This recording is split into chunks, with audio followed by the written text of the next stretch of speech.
Mic check. Mic check.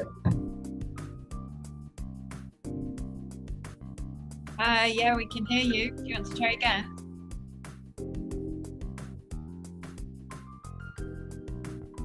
Oh, it's gone off now.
Hello, everybody. Morning. Good morning. Yes, good morning, good afternoon, good evening, depending on where you are, really. We are love around the world. Okay, so here we just got to the noon, so we're like in the afternoon, so we can say good afternoon. You're welcome to the third day of the Bloodless Medicine and Surgery Week. My name is Dr. Uduak Bodes. I'm going to be moderating. We have two other moderators, which I'm going to be introducing to us shortly. As we all know, we remember that May, the month of May, is our Bloodless Medicine and Surgery Awareness Month. And this week, which is our Bloodless Medicine and Surgery Week, is meant to raise awareness about bloodless medicine and surgery, because really it is a superior form of health, really, of healthcare. And it has been organized by the Bloodless Medicine and Surgery Group, University of Calabar, precisely University of Calabar, collaboration with Bloodless Medicine and Surgery and the Society for Advancement of Patient Blood Management. Our aim really is to tell you that you can achieve a good patient care without necessarily using blood or blood products. So that's the essence for this week. I'm sure we've been having an amazing time. I've been having an amazing time with learning, and I'm sure we're going to have loads and like you're welcome. My co-moderators, I have with me Professor Atim Eshet, my teacher, my professor of anesthesiology from the University of Calabar, Nigeria. And also I have moderating with me today, Dr. Chineye Obiekwe. She's a doctor and a member of the Bloodless Medicine and Surgery Society. So I'm going to welcome Professor Atim Eshet right now. Professor, are you with us? Hello, I am with you. Good afternoon. Welcome, Ma. Good to see you, Ma. Thank you. Thank you.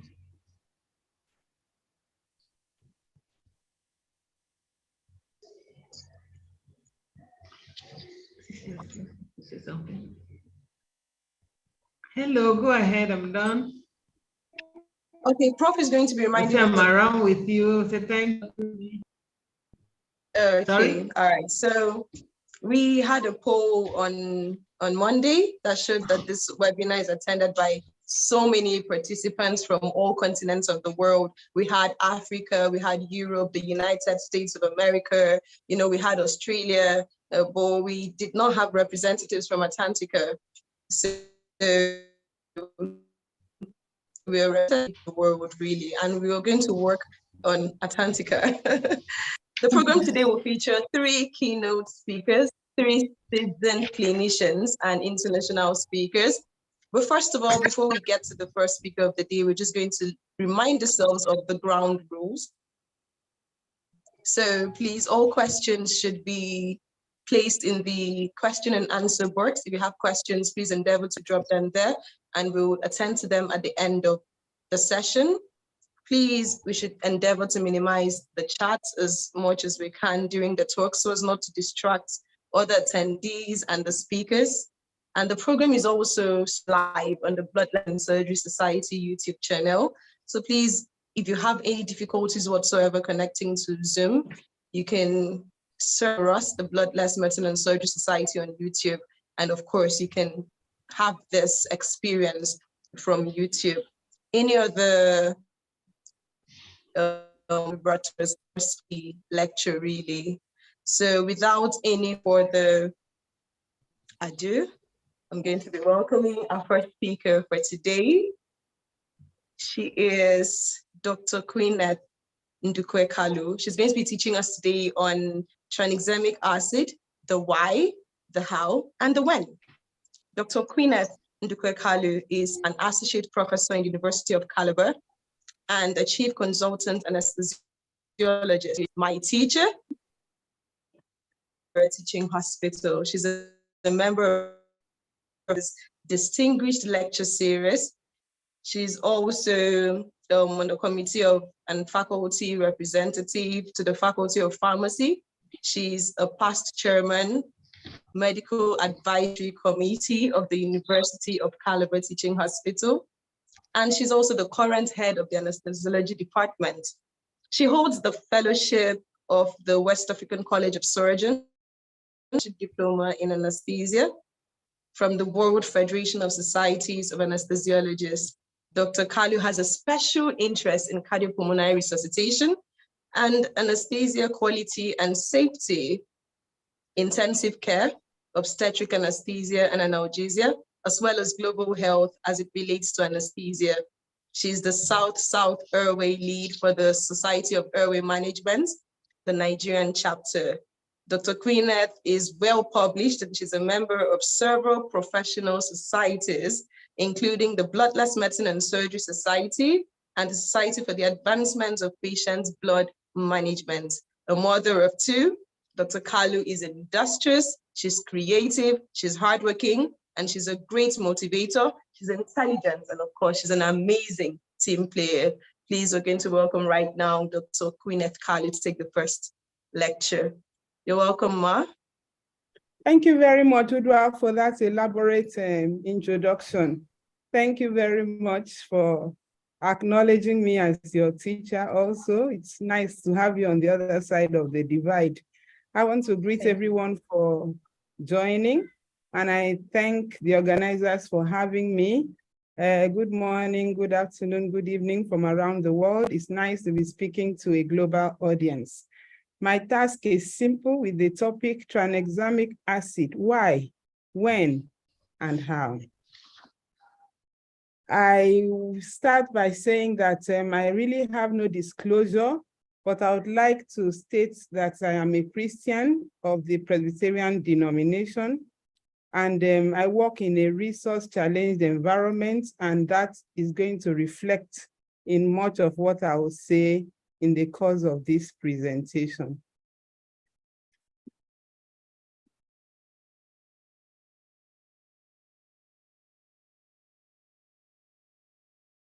So the objectives of this presentation will be to a basic introduction to tranexamic acid. Just a reminder, because I know that most of us here are well read and very knowledgeable about tranexamic acid. We have been using it for most of our procedures. So a lot of what I'm going to say will serve as a reminder. And I'm aware that this meeting is being attended by lots of scholars from around the world, but I intend to present it in such a way that both the most learned and the least listener would have the best advantage of the presentation. Now we are going to be talking about the why, the when, and the how. I would like to talk a little bit about some success stories, and of course the side effects, then we'll summarize and conclude. Life-threatening hemorrhage occurs in patients and can become a clinician's nightmare a lot of times. Many of us have been in a postpartum hemorrhage scenario or a massive blood loss scenario, and it's not funny at all when you have the duty of care towards that patient. Now, prevention of such hemorrhage should be a priority by clinicians managing predisposed patient groups. And we are all knowledgeable about the established risk and poor availability and high cost of allogenic blood for transfusion, particularly in our parts of the world. And tranexamic acid, among other systemic procoagulants, has earned a great prominence in patient care, particularly when we are talking about where blood transfusion is not an option. And this presentation discusses why we can use tranexamic acid, when we can use it, and of course, how to use it. As a reminder, we know that the body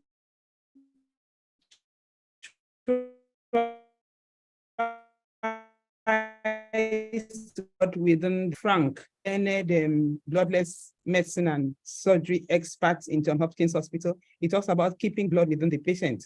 And one of the ways the body does it is through the clotting process. Whenever the the vessels have been breached, you have a vasoconstriction as a way of the body trying to limit blood loss. And of course, the formation of platelet plug. Then we have a myriad of clotting factors that come into play, basically, ultimately trying to turn prothrombin or into active thrombin. And then, of course, the thrombin will convert soluble fibrinogen to fibrin. This fibrin would then, form strands that develop a clot. And it is at this point that we are going to be talking a little bit more about, because at this level where this fibrin is formed, a whole lot of things can occur. And that's going to be the thrust of most of what we'll talk about. And the talk about tranexamic acid will not be complete if we do not talk about an amazing young lady who grew up in Japan by name Utako Okamoto. She was born on the 1st of April in 1918. And you can see her there with her kimono. as an 8-year-old, dreaming of becoming a physician. She actually started her career as a dentist at a time when Japan was a male-dominated medical society. Most of the physicians in those days were males, and so it was a kind of daring to dream that she did at that point. And this culminated in her eventually becoming a physician. And then Japan was then where we are today, because at that time they had life-threatening hemorrhages taking the lives of lots of mothers during childbirth. And she sought to do something about it. And eventually she was the one who discovered tranexamic acid and published her paper in a kind of obscure journal, the Cure Journal of Medicine in Japan. Now, several years after we all got to know about the CRASH-2 trial, and this CRASH-2 trial was carried out around the world with about 20,000 patients, and it dealt with trauma patients. And that was a kind of way of simulating what happens during surgery. Now, the principal investigator in that trial was Ian Roberts, which you can see in that picture. At this time, Utako Okamoto had basically retired from medicine, but Ian Roberts had the privilege of presenting her with this plaque to tell her that her work was still going on. And I listened to a webinar he gave, and in that webinar, the principal investigator said when he presented her with this plaque, she actually asked him that her main aim was to see how tranexamic acid could be used to save women from life-threatening hemorrhages around the world. And even though Utako Okamoto died in April 2016, in the year 2017, the Woman Study was published, which basically talked about the usefulness of tranexamic acid in preventing life-threatening hemorrhages in women, specifically postpartum hemorrhage. And that publication actually showed that the drug could save about 1/3 of women who would otherwise have bled to death during childbirth. So in answering my first question, why? Why tranexamic acid? Tranexamic acid is a synthetic derivative of the amino acid lysine, and it is a trans-4-amino-methyl cyclohexane carboxylic acid. And it inhibits fibrinolysis by blocking the lysine binding sites on plasminogen. Thereby, it reversibly binds about 4 to 5 lysine receptors sites on plasminogen. In so doing, it prevents plasmin from binding to and degrading fibrin.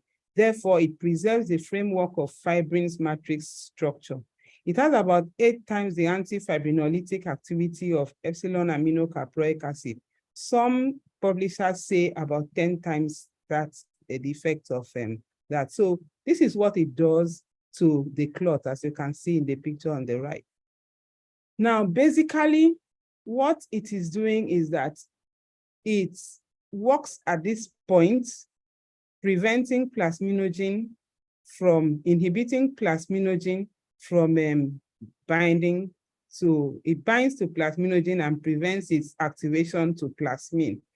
And it blocks the activation of plasmin, basically.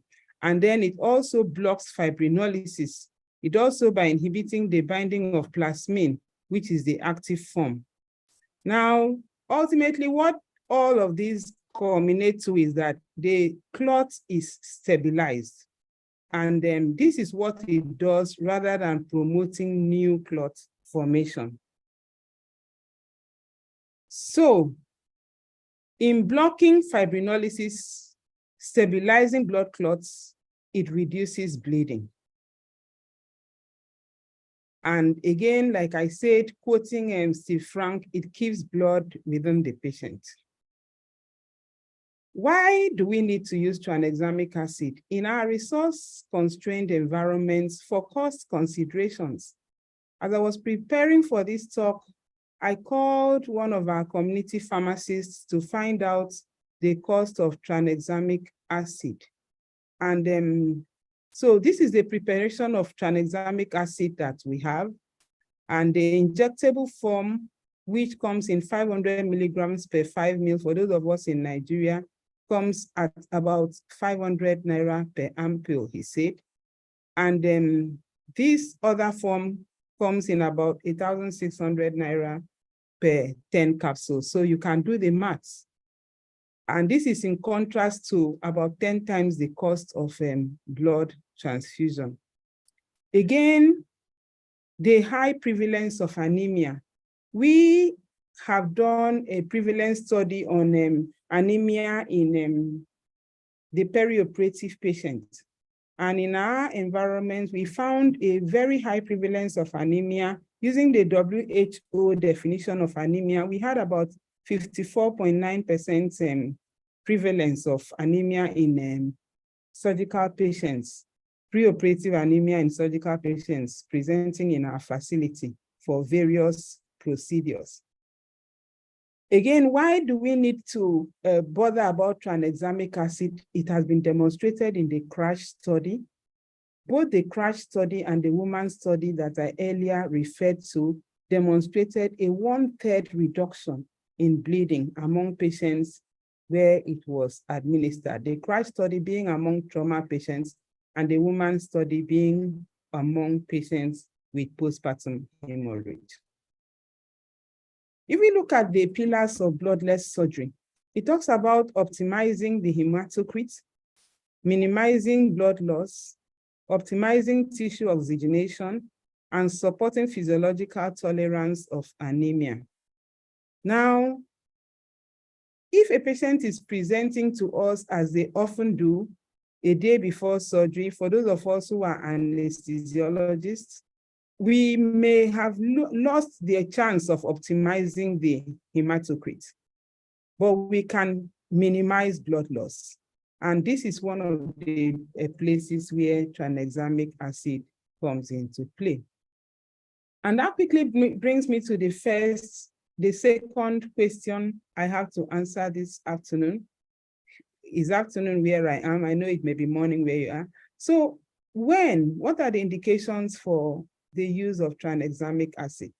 Tranexamic acid has been demonstrated as useful among trauma patients, like we've talked about the very popular CRASH 2 study. It has also been used in surgery, cesarean sections around the world. Very daring surgeons, livers, cardiac surgery, and orthopedic surgery have been done among patients for whom blood transfusion is not an option. And they have used tranexamic acid among other techniques successfully. It has also been used in dysfunctional uterine bleeding, in dentistry, among the hemophiliacs and other patients. So in orthopedic surgery, total hip and total knee replacement surgeries have been done using tranexamic acid. We've also been, we've seen it used and published as useful in abnormal uterine bleeding. Of course, in the non-acute phase as an alternative agent. In dental procedures, in patients on oral anticoagulant therapy, tranexamic acid has proven useful in reducing bleeding. It has been used in patients who have non-massive hemoptysis as a therapeutic option. It has been used in patients with hereditary angioedema. And for that, some people have used it as a long-term, for long-term prophylaxis.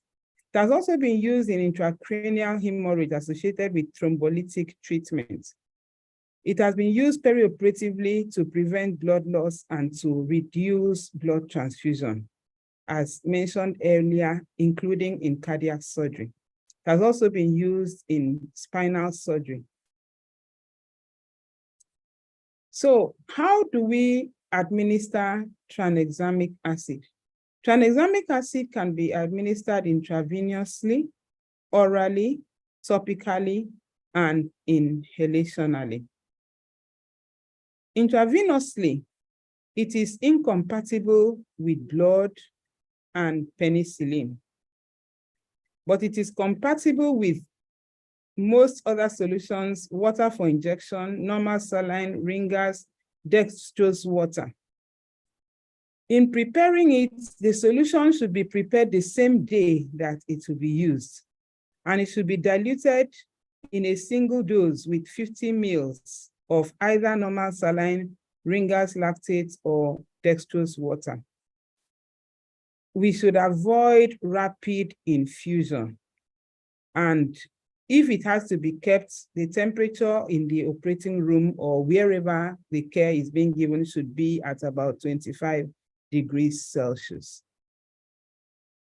Intravenously, usually we give about 1 gram. In the CRASH 2 study and in the woman study, 1 gram was used, but we can actually use a calculated dose per kilogram body weight of 10 to 15 milligrams per kilogram body weight. Some people have used higher doses.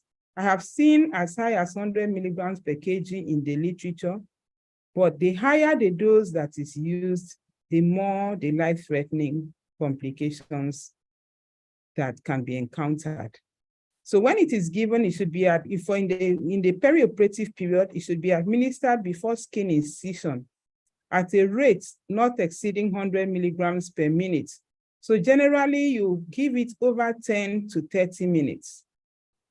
After that initial injection at just before skin incision, you can also have a continuous infusion of about 1 to 16 milligrams per kilogram per hour. This can be given intraoperatively or after the initial bolus dose. But the bolus can also, depending on how the patient presents, can also be repeated at the end of the procedure up to 12 hours. Some clinicians have used the tranexamic acid intraarticularly, for example, for total knee replacement, and they give about 1 gram per 50 mL of normal saline, which they apply topically into the wound at the end of the procedure. In dysfunctional uterine bleeding, it can be given orally. In our environment, we have Ciclatran, and it comes in 500 milligrams tablets.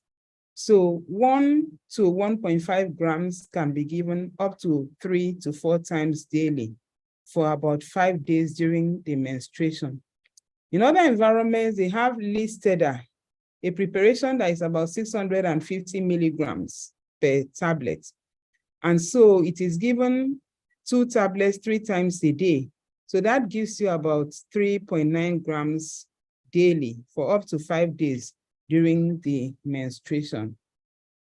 For hereditary angioedema, it can also be used, and initially 500 to 650 milligrams 2 to 3 times daily is given, and then it is titrated gradually based on response and tolerability. The usual daily dose is 3 grams per day. For hemoptysis, nebulization with tranexamic acid has been used, and the 500 milligram solution is given 3 times daily for up to 5 days. It can also be used in dentistry as an oral rinse. A 5% solution is used, and it is administered at 5 to 10 minutes prior to the procedure. So the patient will hold about 5 to 10 mL in the mouth and rinse for about 2 minutes. But while draining it, it should be done gently so that as the patient spits, it does not dislodge clots. The patient is not expected to eat or drink for 1 hour after using the oral rinse. And this is repeated 2 to 4 times daily for 1 to 2 days after the procedure. During Dr. Kaufman's lecture yesterday, I picked this summary of my presentation. And if you look at the woman's trial for postpartum hemorrhage, they used 1 gram intravenously over 10 minutes. And if the bleeding continued after 30 minutes, or restarted within 24 hours, a second dose of 1 gram was given. For trauma-associated hemorrhage in the CRASH-2 trial, 1 gram intravenously was given over 10 minutes, and then 1 gram over the next 8 hours was given as a continuous infusion. And as you know, in both trials, they found that the bleeding was reduced by 1/3. For reducing transfusion in cardiac surgery, high doses have been used successfully. 50 milligrams per kilogram intravenously over 30 minutes during the operation. For traumatic brain injury,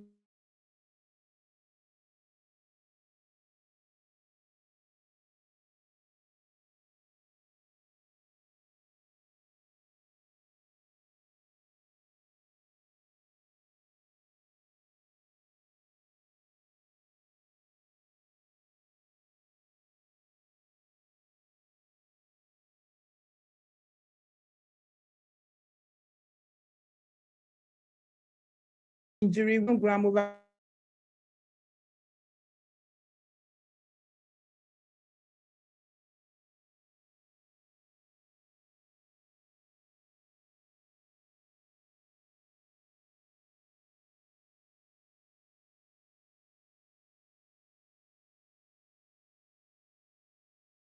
I think we lost Dr. Carl. Let me find out what happened.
Our office is near to mine. I've just sent somebody to our office to find out.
So I'm opening Dr. Kalu's presentation in my laptop. She is coming to continue.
Tell her, I already went there and told her.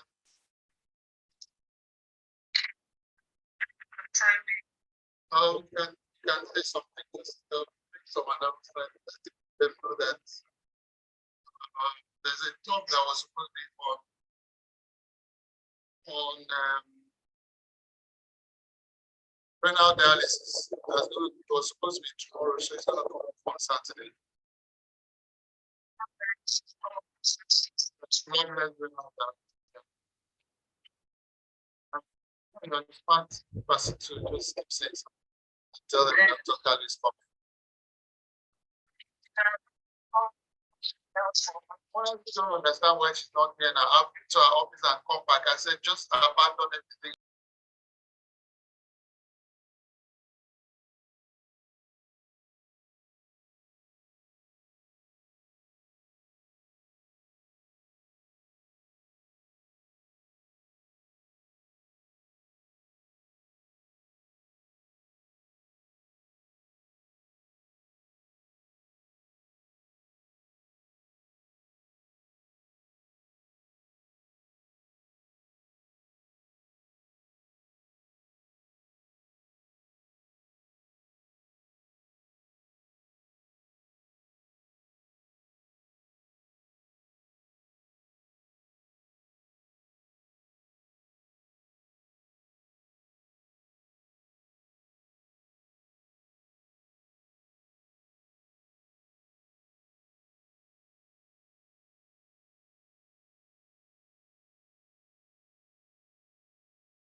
Hi, Lydia, are you able to put up Dr. Kalu's slides, please? Sure, no problem.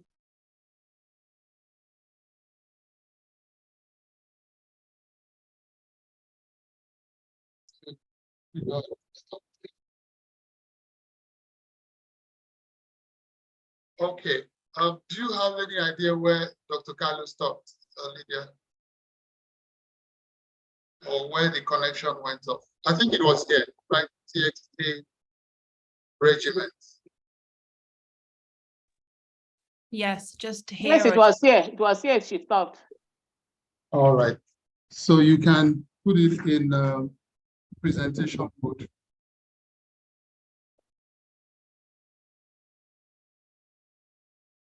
Sorry, I only have the PDF, not the PPT. Okay, I'm so sorry. I didn't know I was talking to myself.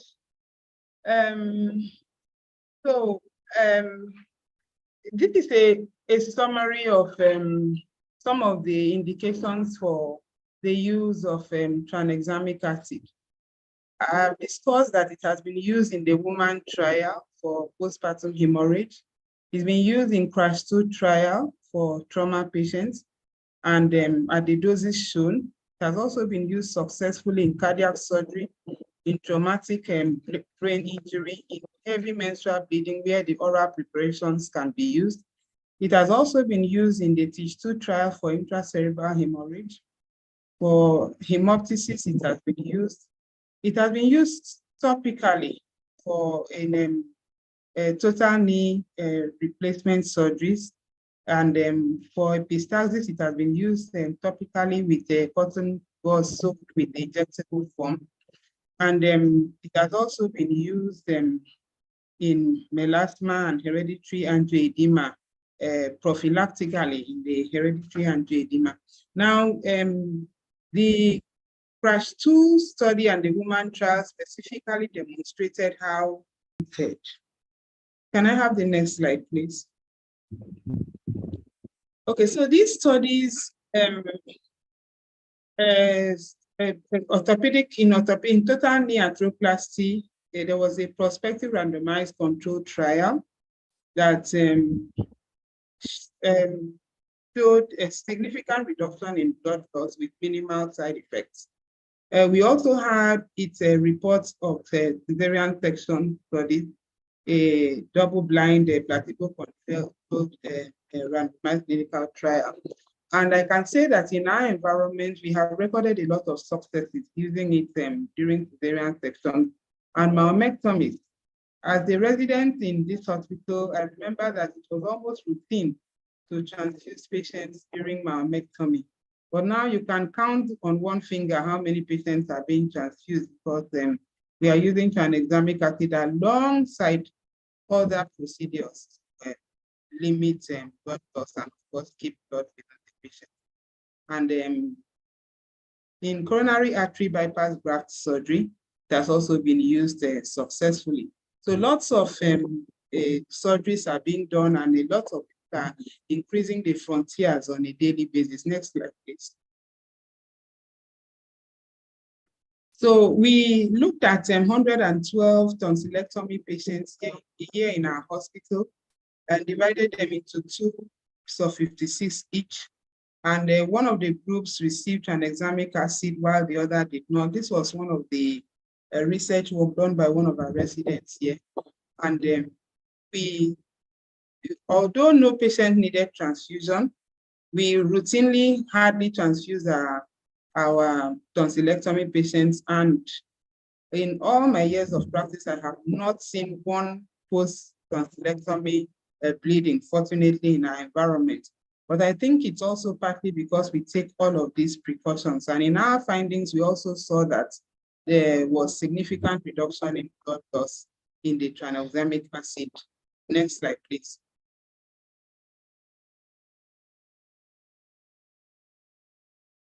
So in terms of side effects, first of all, tranexamic acid is contraindicated in patients who have hypersensitivity to it, patients with severe renal impairment because it is excreted in the kidneys, patients who have a history of convulsions, patients with active intravascular clotting, and patients with changes in color vision and visual impairment.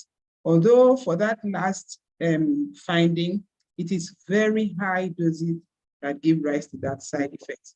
So the side effects include thrombosis that manifests as DVT, pulmonary embolism, and even stroke in some cases. Again, this is very rare, and it occurs when very large doses are being used.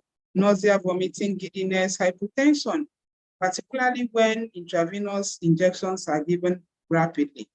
Visual disturbances, urethral obstruction, and seizures. Again, when high doses are given. Next slide, please. So I took these pictures from our labor ward theater. I just went over to the ward and told the nurse to give me 2 ampoules, one of bupivacaine and one of tranexamic acid, because the literature has a lot of a few reports of people who have inadvertently injected tranexamic acid into the intrathecal space. Of course, regional anesthesia has almost taken over obstetric anesthesia. So in most patients, unless there's a contraindication, we are going to be giving a lot of spinals in obstetrics, and of course for other procedures where tranexamic acid is also being used. And where the ampoules are a little bit close to the same size and all of that, and they are kept in the same place, it is possible for those kinds of mistakes to take place. And of course, intrathecal tranexamic acid is one of the causes of seizure disorder. So to avoid medication errors, we must check and recheck. Next slide, please. So there's been a few publications again about caution in the use of tranexamic acid. Notably, tranexamic acid is an antifibrinolytic and is not an anti-hemorrhagic agent, as shown in the mode of action.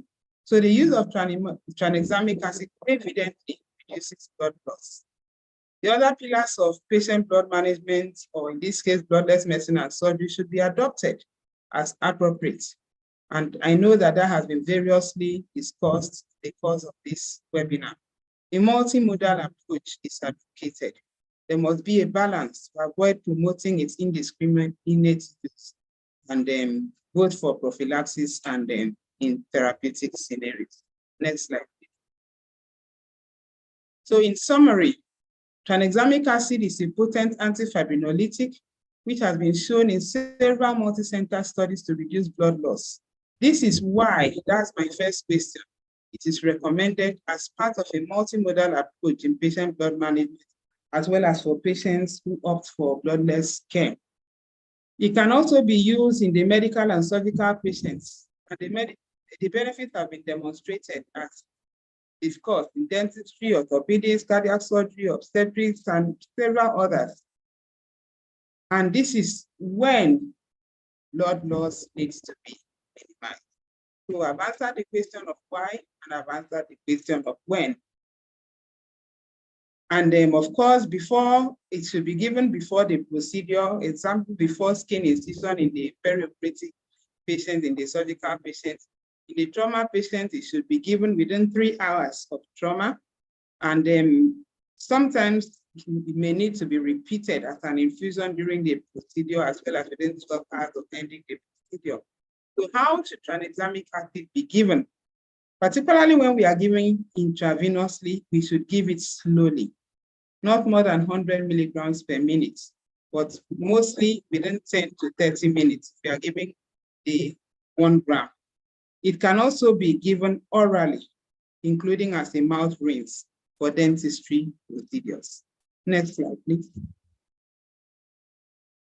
So these are the references. Next slide, please. So this is our hospital, a side view of our hospital where we are broadcasting from. Thank you very much. Thank you for listening. I'm sorry about the heat, the realities of our resource-challenged environment. Thank you for your kind understanding. Thank you so much, Dr. Kalu. Thank you so much, ma'am. That was quite insightful. Coincidentally, Dr. Kalu is also my teacher, and it feels so good to learn from you again today, ma'am. Thank you. Sure, we've gotten quite useful information on how to effectively use tranexamic acid, especially in areas of low resources.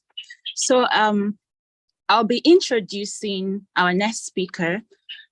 Our next speaker was supposed to be Dr. Nesagrika, but he's currently in surgery. So I will be introducing the next speaker, who is Mr. Oh. I ran my surgery and came home, so. He's a great surgeon, he finished. Well, question is saved. Oh. Okay. Okay, so our next speaker is Dr.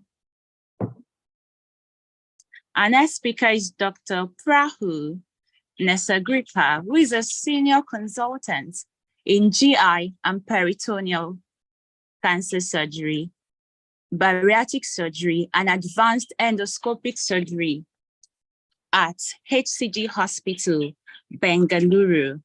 He is the clinical lead for preventive oncology at HCG and also is a HIPEC and PIPAC surgery specialist for peritoneal cancers across HCG centers.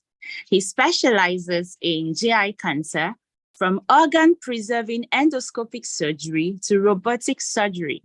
He has done his basic and higher specialist surgical training from United Kingdom, and he has obtained his FRCS from the Royal College, Edinburgh.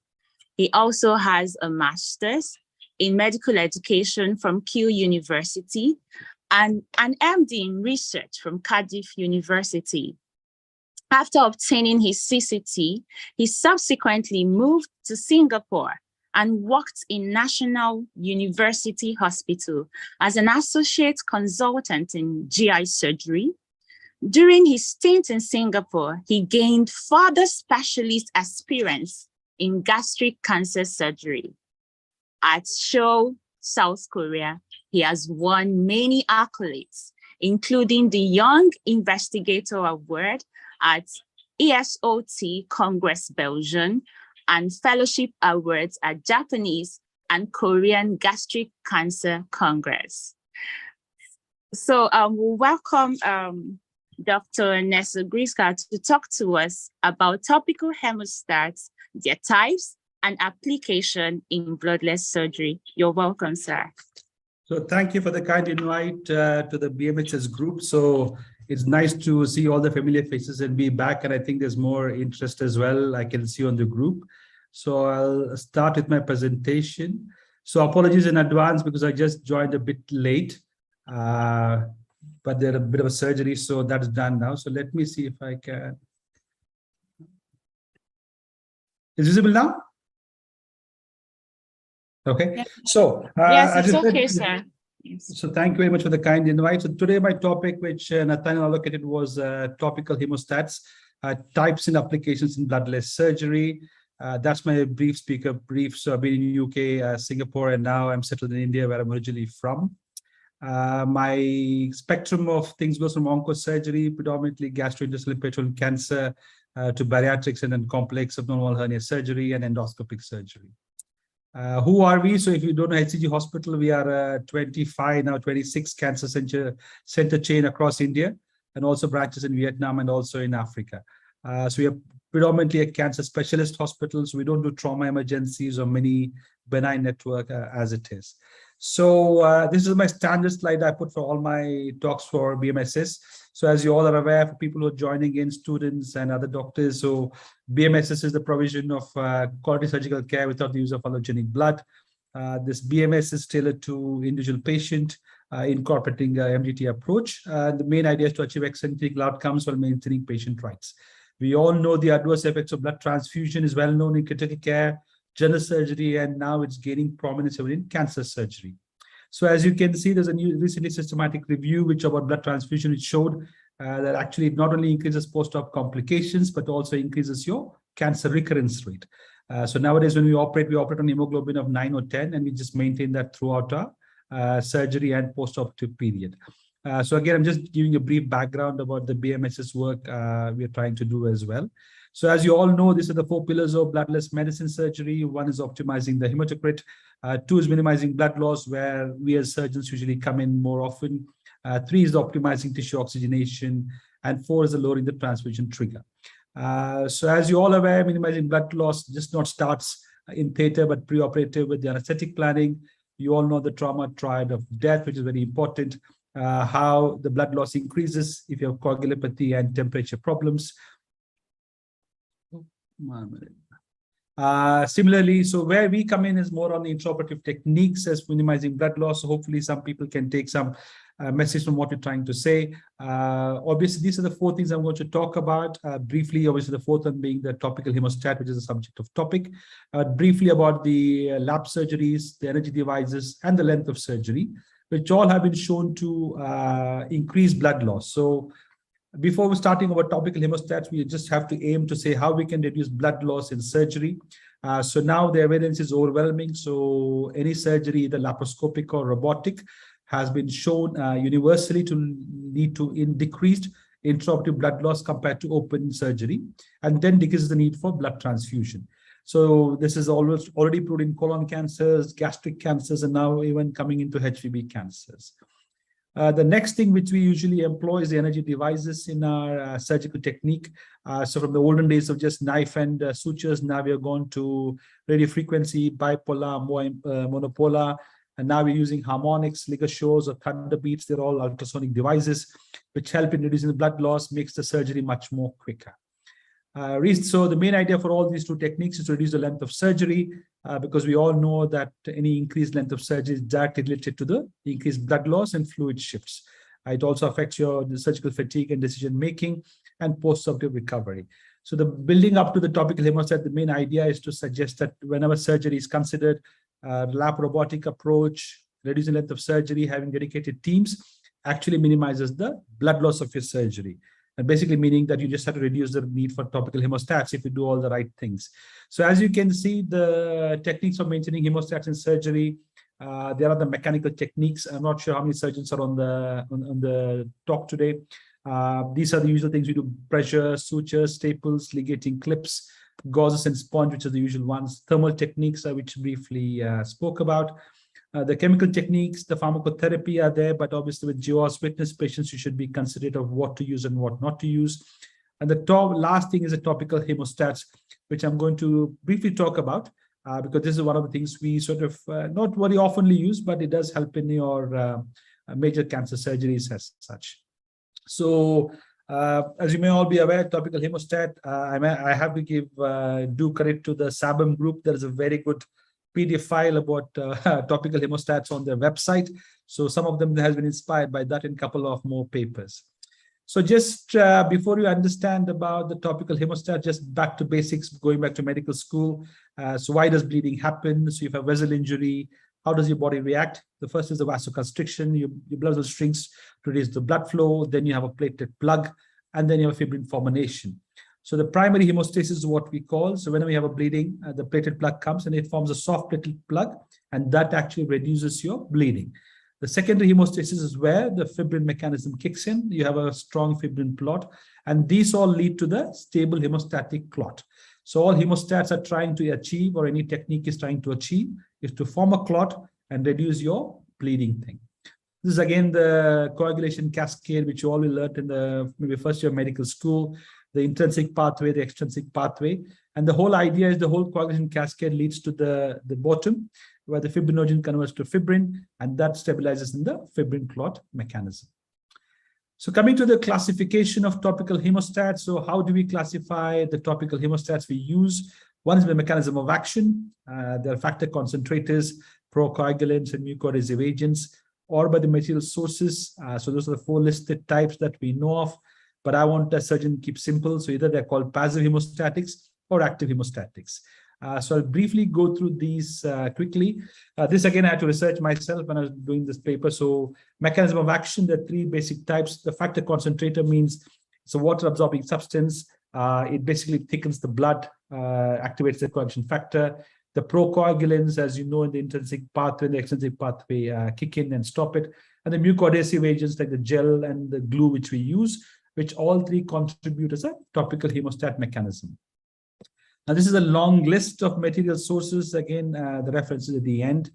So basically, they say there are 4 basic types. One is the inorganic-based hemostatic materials, plenty of the granules and the commercial products as listed.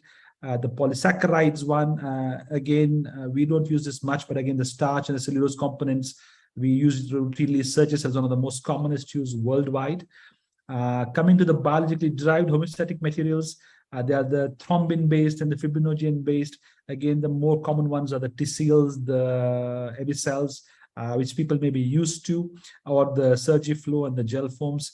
And the last one is the synthetic derived hemostatic materials. Again, a long list, but I'm just going to keep it simple because we as surgeons or as practicing doctors, main thing is whether it is passive or active. So what does a passive hemostatic agent mean? So basically, this is the coagulation pathway you can all see. So obviously, the whole aim is even if you have a normal cut on your body now, eventually you will have a clot form because you have a normal clotting mechanism. So when we do surgeries, most of our patients do have a normal coagulation cascade, apart from when you're doing liver transplants or patients in trauma where your coagulation cascade is not intact. So the passive hemostatic agents, there's a simple thing. If it's a minor ruse, like a collagen-based, it just provides mechanical hemostasis by scaffolding and platelet activation. But for this to work, the coagulation cascade should be intact because it works quite high above on the action mechanism. And this is usually used for minor bleeding or oozing. And now these are the popular passive hemostatic agents, which is used, I think, commercially worldwide. The gel form and the surgery form is very commonly used, as I said, and the oxidized cellulose mechanism, the Surgicel. So both of these basically, as passive hemostat is a minor ooze, you place them on it, it absorbs water, it thickens the blood and stops the minor ooze. Now, as I said, gel form, one of the commonest ones. I'm just going to talk about a couple of the topical hemostats. So how does the gel form act? As you can see, this is the foam. So if you have a bleeding on any of your vessel or a minor ooze, you just place a gel form on it. It aggregates on hydration into larger particles. It causes a mechanical obstruction, slows the blood flow, and hastens the thrombus formation. Very simple to use. Similarly, the other commonest one is Surgicel, which is a very flexible gauze-like material. This basically contains the oxidized cellulose, again, which this absorbs blood and becomes a gel covering the site of vessel injury. Just used one now in my surgery. Now there's a bit of ooze. We just put a Surgicel because it was not able to be sutured or clipped. It creates a low pH, causing localized vasoconstriction, and also provides a matrix for the platelet addition, actually the formation of the platelet plug. Again, this is the foundation for the fibrin clot. Now, I don't know, some guys may be using as a passive hemostat. I've also bought in hemostat. I do endoscopies. So we do have GI bleeding. So olden days, when you have a GI bleed, it is difficult to control. We used to go with dry clipping or argon beam or any of those sorts. But this is one of the products which is now, it has been there for the last few years now. Hemospray is one of the topical things. So imagine if you have a bleeding on your duodenal ulcer, you go in, it is sort of massively squoozing around. You just use the spray thing through your endoscopy. You spray on the mucosa of your duodenum, and it magically works. It has worked for us plenty of times, slightly expensive than the clips though. But in this one, it's a topical hemostat we use specifically in endoscopies. So again, this works the same way. The moment there's a bleeding, you deploy the hemospray powder. It's like a pressurized chamber. You just spray over the ulcer. It absorbs water, again, forms a barrier, and then the bleeding stops. This can be reused as well. So nowadays in emergency, when the expert is not available across the world, this is one of the topical hemostats. They're sort of doing it in endoscopic practice. Now, coming to the active hemostatic agents, so what I thought was the passive one. So the passive, as I said, you need to have an intact coagulation cascade. The active hemostatic agents, on the other hand, they can be used when even your coagulation cascade are not very well. So example, if you're a chronic liver disease patient, trauma patient, these are some things you might try to use more often. So how does an active hemostat work? It basically is a biologically active substance that participates in the blood coagulation cascade, as you can see on the right diaphragm. So the fibrinogen acts as a thrombin. These are all commercially made. So these active agents participate or accelerate your coagulation cascade. So they directly catalyze the activation. They bring the platelets to the adhesion site, helps in the formation of the clot. They also directly stimulate the conversion of fibrinogen into fibrin. And this initiates a strong fibrin clot formation at the bleeding site. So these are some of the active hemostatic agents in literature use. So there is a thrombin-based one. There is one on the bovine and the human plasma based. The thrombin and the mechanical agent, which is the flow seal in the surgery flow. Again, very commonly used in surgical practice worldwide. And the last is the fibrin sealant, which has a thrombin and fibrinogen complex, the T cells and the AV cells. So briefly, I'm just going to talk about the three active hemostats, which are more commonly used. This is the TCL. So the TCL comes with preformed human thrombin. So it's got a sealer protein in the thrombin. It comes as a dual mechanism. There are two syringes loaded up. So when it's about to be, when you need to deploy it, you basically have to load the syringes, mix it in. And what does it do? Basically, when mixing the two primer, which is the protein and the thrombin, soluble fibrinogen is transformed to fibrin. So that forms a net-like matrix and firmly adheres to the exposed collagen. So this achieves hemostasis or even gluing of tissues. So some people, when they do hernia repairs nowadays, before they're putting a tack or a stapler, they actually use Tizzle, and they put the mesh on top of the hernia and actually sticks. So again, Tizzle is one of the active hemostats we're using. The other one, which is very commonly used, is a flow seal. So flow seal is similar. Only thing you need to make sure that you've got a very good nurse in your OT room who knows how to mix the flow seal. So there are two tubes. It comes in a separate pack. Again, it is a mixture of a gelatin matrix and thrombin solution. You put it up, you mix the solution each other. Once it's constituted, you can use up to 4 to 6 hours, but it has to be done very carefully and in a good manner so that the liquid nature of it is maintained. So how does the flow seal work? Imagine you have a crater or something, there's a bleed on your retroperitoneal area. Then what you do is you do the flow seal and just deploy on that. It takes a granule shape. It actually takes even the cavity of the wound. The granules swell up within 10 to 20 minutes when you deploy the flow seal. High concentration of thrombin causes the rapid formation of the reinforced clot. And once it is done, as I said, it just gets gradually reabsorbed over a duration of time, and very active, very good for pelvic bleeds. The other one, which is the Tacocil. The Tacocil we used to use very common in our transplant patients when we're doing HPB surgeries. This is a combination of a human fibrinogen, human thrombin, but on an equine collagen sponge. So the yellow is the active side. Now they're using Tacocils in neurosurgery. There is a gap in your dura. They tend to use it for the repair of the dura as well. So this is one I've not commonly come across, but still in the literature is the Ricothromb, which is a thrombin-based topical hemostat. Again, it activates directly the platelets, and again, conversion of fibrin into fibrin. So all of these hemostats are trying to come together to form the final steps, because you need fibrin to form the clot. There's no clot, it will still continue to bleed, but it's slightly on the pricier side. So the last component of the topical, this is the surgical sealants and glue. Now, this is a Nature Review paper. As you can see, it started in 1940s, and still there are plenty of commercial products up to 2017. The main thing we talk about surgical sealant and glue, again, it depends on your specialty, where you use it. I use glue maybe in bariatric surgery, on your staple lines occasionally. But this is one of the things we again have it in an armamentarium. So the last bit of the talks is topical hemostats, how to use when and while. As I said, it's not a substitute for good surgical technique, but you should know which hemostat to use when. Now, when I researched about this thing, obviously, this is a very popular paper by Bracey and Chandra et al., published 2017. And they tried to do a flow drawing of to say when you can use topical hemostat in cardiovascular surgery. So I'm not a cardiac surgeon per se, but what they're trying to showcase in a literature review is if you have a coagulation intact, yes or no. If you have a yes, you are a normal coagulopathy patient. You have a bleeding which sees you're high risk of bleeding, you can use albumin or PEG polymers. If the bleeding starts, you can use mechanical agents or surgical repair. But when their cardiac status, they usually used to get patients because people go on the bypass, they use heparin. So they have a coagulation status which is not pretty much intact when the time of surgery. So they devised 3 scenarios: the mild focal, the moderate severe focal, and the diffuse bleeding type. And you can see they sort of recommended if you have a minor ooze, just use the thrombin or the recombinant thrombin products. If you have a moderate to severe flow, you can use the flowable agents like the Surgi-Seal. And the last is seal it for diffuse bleeding. So coming to my practice, obviously, to highlight what we use for our topical hemostats. As I said, most of our patients, the whole aim is to minimize bleeding from day one. Hemostat is only an adjunct to good surgical technique. So in our case, we try to do pre-optimize everyone.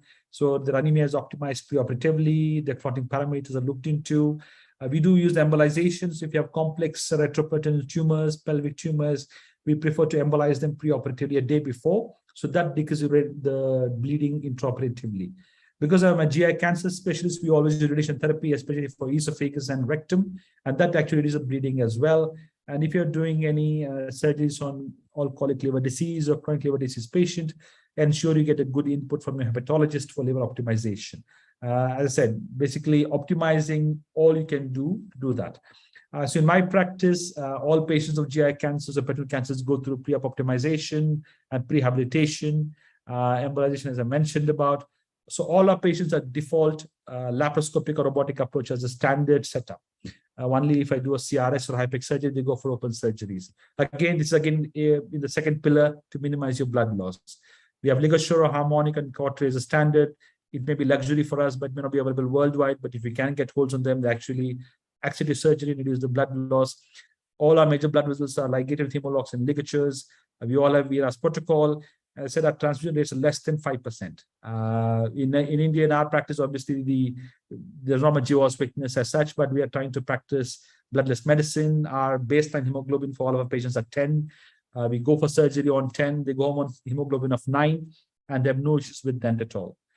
Coming to topical hemostats, I use in less than 10% of our cases. Very rarely we use it because mainly in most GI cancers, the esophageectomies, the gastrectomies, the suture, and the cautery, and the pressure usually works. When it does not work, then these are 3 things we have used often. So Surgicel, so people, if you did a cholecystectomy, the gallbladder bed is oozing in spite of cautery and the pressure, Surgicel works very well.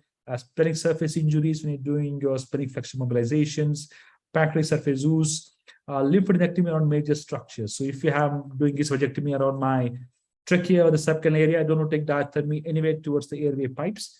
And there, Surgicel is very good. So if there's a bite of ooze from your lymphadenectomy site, pop a Surgicel, it just settles it off. So Surgicel, passive hemostat, works wonderfully in most of the cases. The FlowSeal, which is an active hemostat, as I said, if you're doing a complex pelvic surgery, pelvic accentration surgery, there's a pelvic bleed, FlowSeal works better than a Surgicel because it actually accelerates and complements your coagulation cascade. Similarly, in the retroperitoneal ooze as well, TachoSeal we use in hepatectomy cases. There's a bleed, put a TachoSeal, leave it alone, the bleeding stops. Again, in spleen surface surgery or renal surgery. Glue, rarely used, as I said, so we use it only for our sleeve gastrectomies or staple 9s. And now glue is also being used for lung surface. So you have an air leak, we're doing esophageectomy, there's a ruptured bulla, we just spray the glue, we don't go to suture anymore. So all these kind of things go and stick it up. Main thing also you should be aware of cautions. Again, this is a slide taken from the SABM presentation.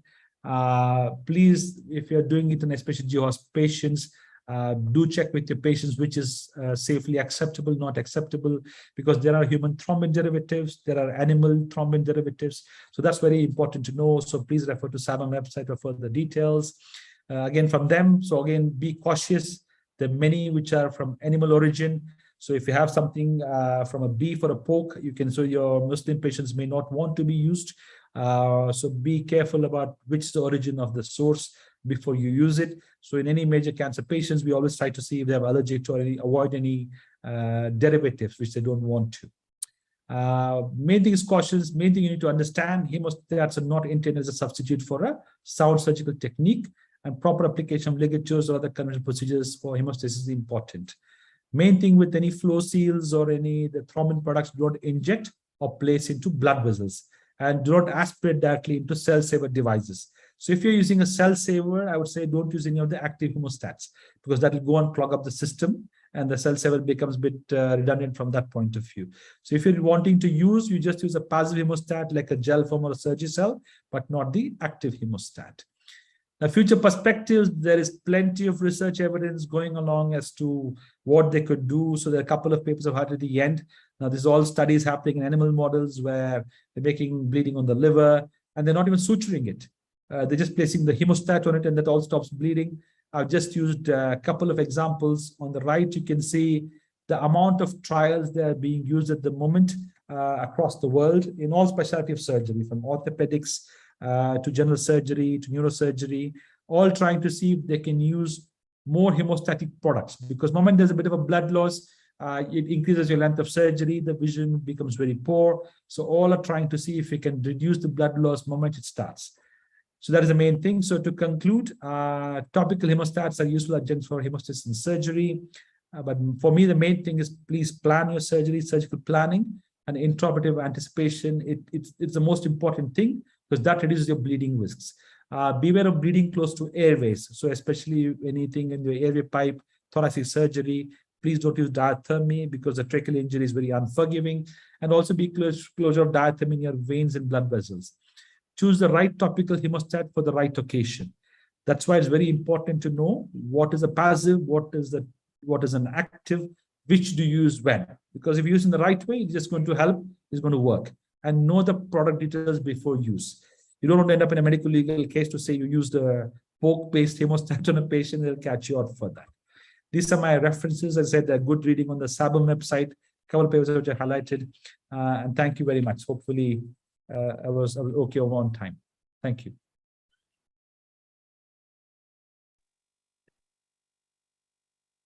Thank you so much, Dr. Nasagrika, for that wonderful presentation. We learned quite a lot.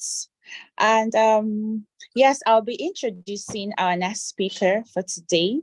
Our next speaker is Mr. Connie, who will be speaking to us on platelet-rich plasma and platelet gel.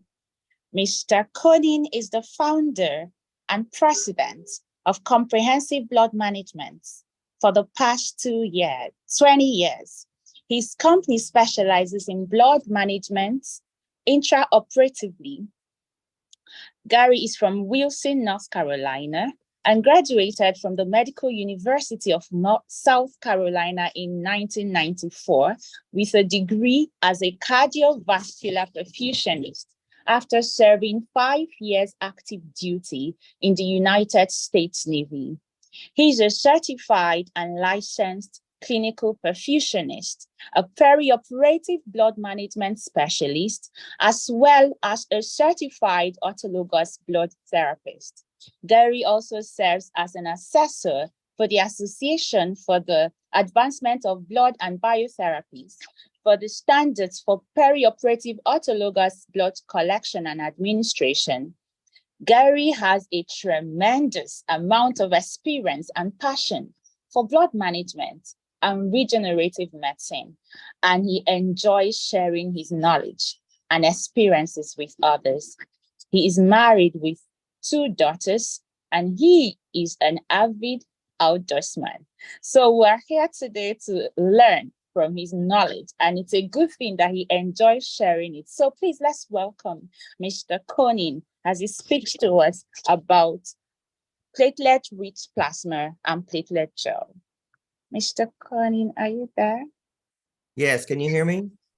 Yes, okay, we can hear you now. Welcome, sir. Thank you. 1 second, let's see. Thank you for the introduction. You're welcome. Trying to share the screen with you right now. Let's see.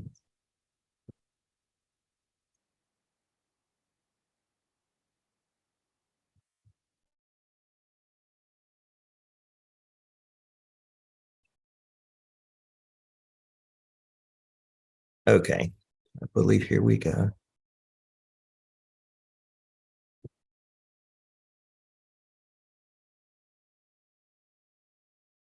Thank you so much for your introduction. I'm sorry for the delay there. I've been doing perfusion and working with blood management for the past 29 years.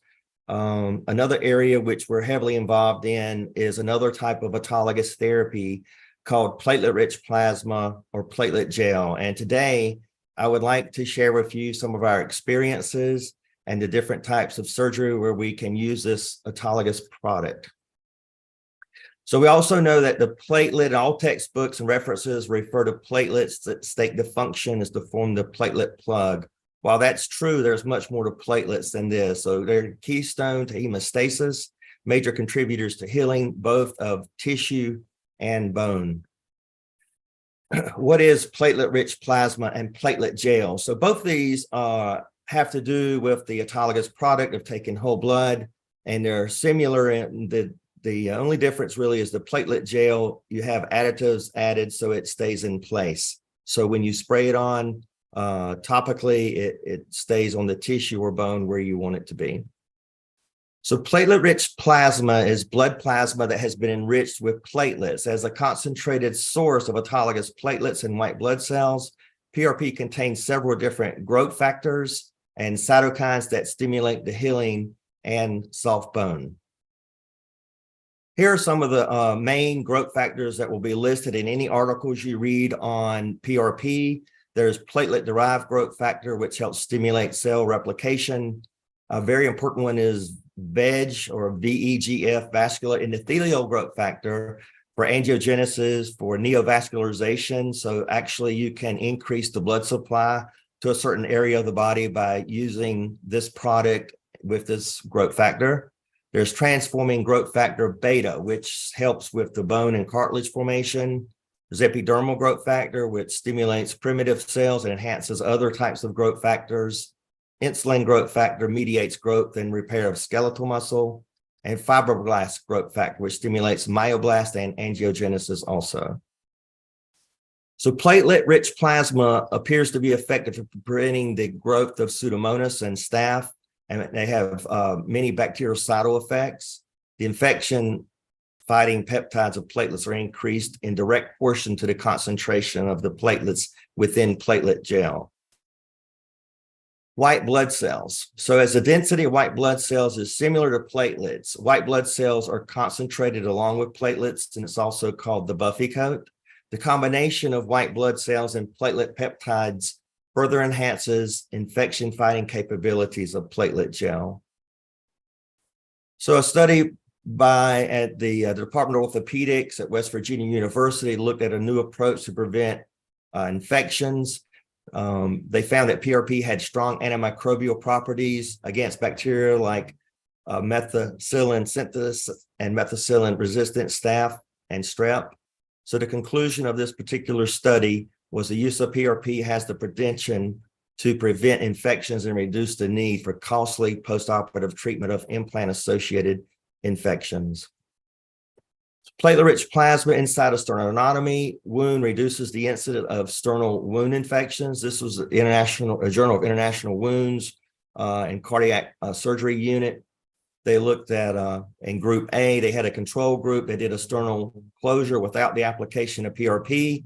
And in group B, they received PRP inside the sternotomy wound before closure, and deep sternal wound infections were significantly higher in group A without PRP, 1.5% versus 0.2%. So the conclusion of the study was the use of PRP can significantly reduce the occurrence of sternal wound infections and superficial sternal wound infections in cardiac surgery. And I'm not sure if you're familiar or not, but one sternal wound infection in the United States can cost $50,000 or more. And a patient can spend 2 or 3 months in the CVRU and post-op. So what is the source of this platelet gel? Again, it's from our own body. It's an autologous product. The process is performed point of care with a tabletop centrifuge. So the whole blood is anticoagulated and is collected in a syringe or a blood collection bag. The type of anticoagulant can be citrate, ACDA, sodium citrate, CPD.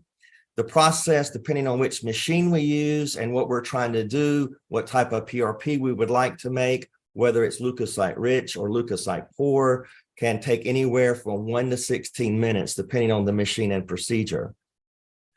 Where can this platelet gel be used? So it can be used anywhere that bone or tissue has been injured, cut, or burned. There are no documented limitations to the use of platelet gel. Platelet gel, to a large degree, it can also help prevent the formation of adhesions and scar formation. As far as an injecting therapy, an alternative to hyaluronic acid and steroids, it can repair tendons and cartilage injuries. So the collection and processing, a whole blood collection, a consent from the physician is required for PRP. Blood is drawn at the same time as the IV placement to limit multiple patient sticks, and it is collected into a bag or a syringe, and anticoagulant is utilized. So blood, typically 1 gram of blood 1 ml of blood equals 1 gram. Blood is drawn from a previously unused access site according to AABB peri-op standards. The top slide shows blood being drawn off in a blood bag for PRP, which is rarely used because you can use all the cell saver machines have an option to make PRP, and it requires more blood to do so.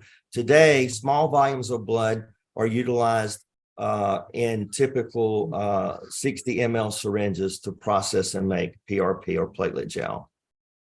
So this is an IV anticubital stick with PRP extension set. We like to use the anticubital vein. It's larger. The angiocath is an 18 gauge. You would like to use an 18 gauge or larger angiocath, and because when you pull, you do not want to pre-activate platelets due to excessive negative pressure. Here's PRP collected from an autotransfusion machine by an autologous blood therapist. It's the machine, the blood is run through the machine, typically 300 to 500 mLs. The PRP is drawn off into the syringe for the patient, and the blood can be given back to the patient after the procedure of processing.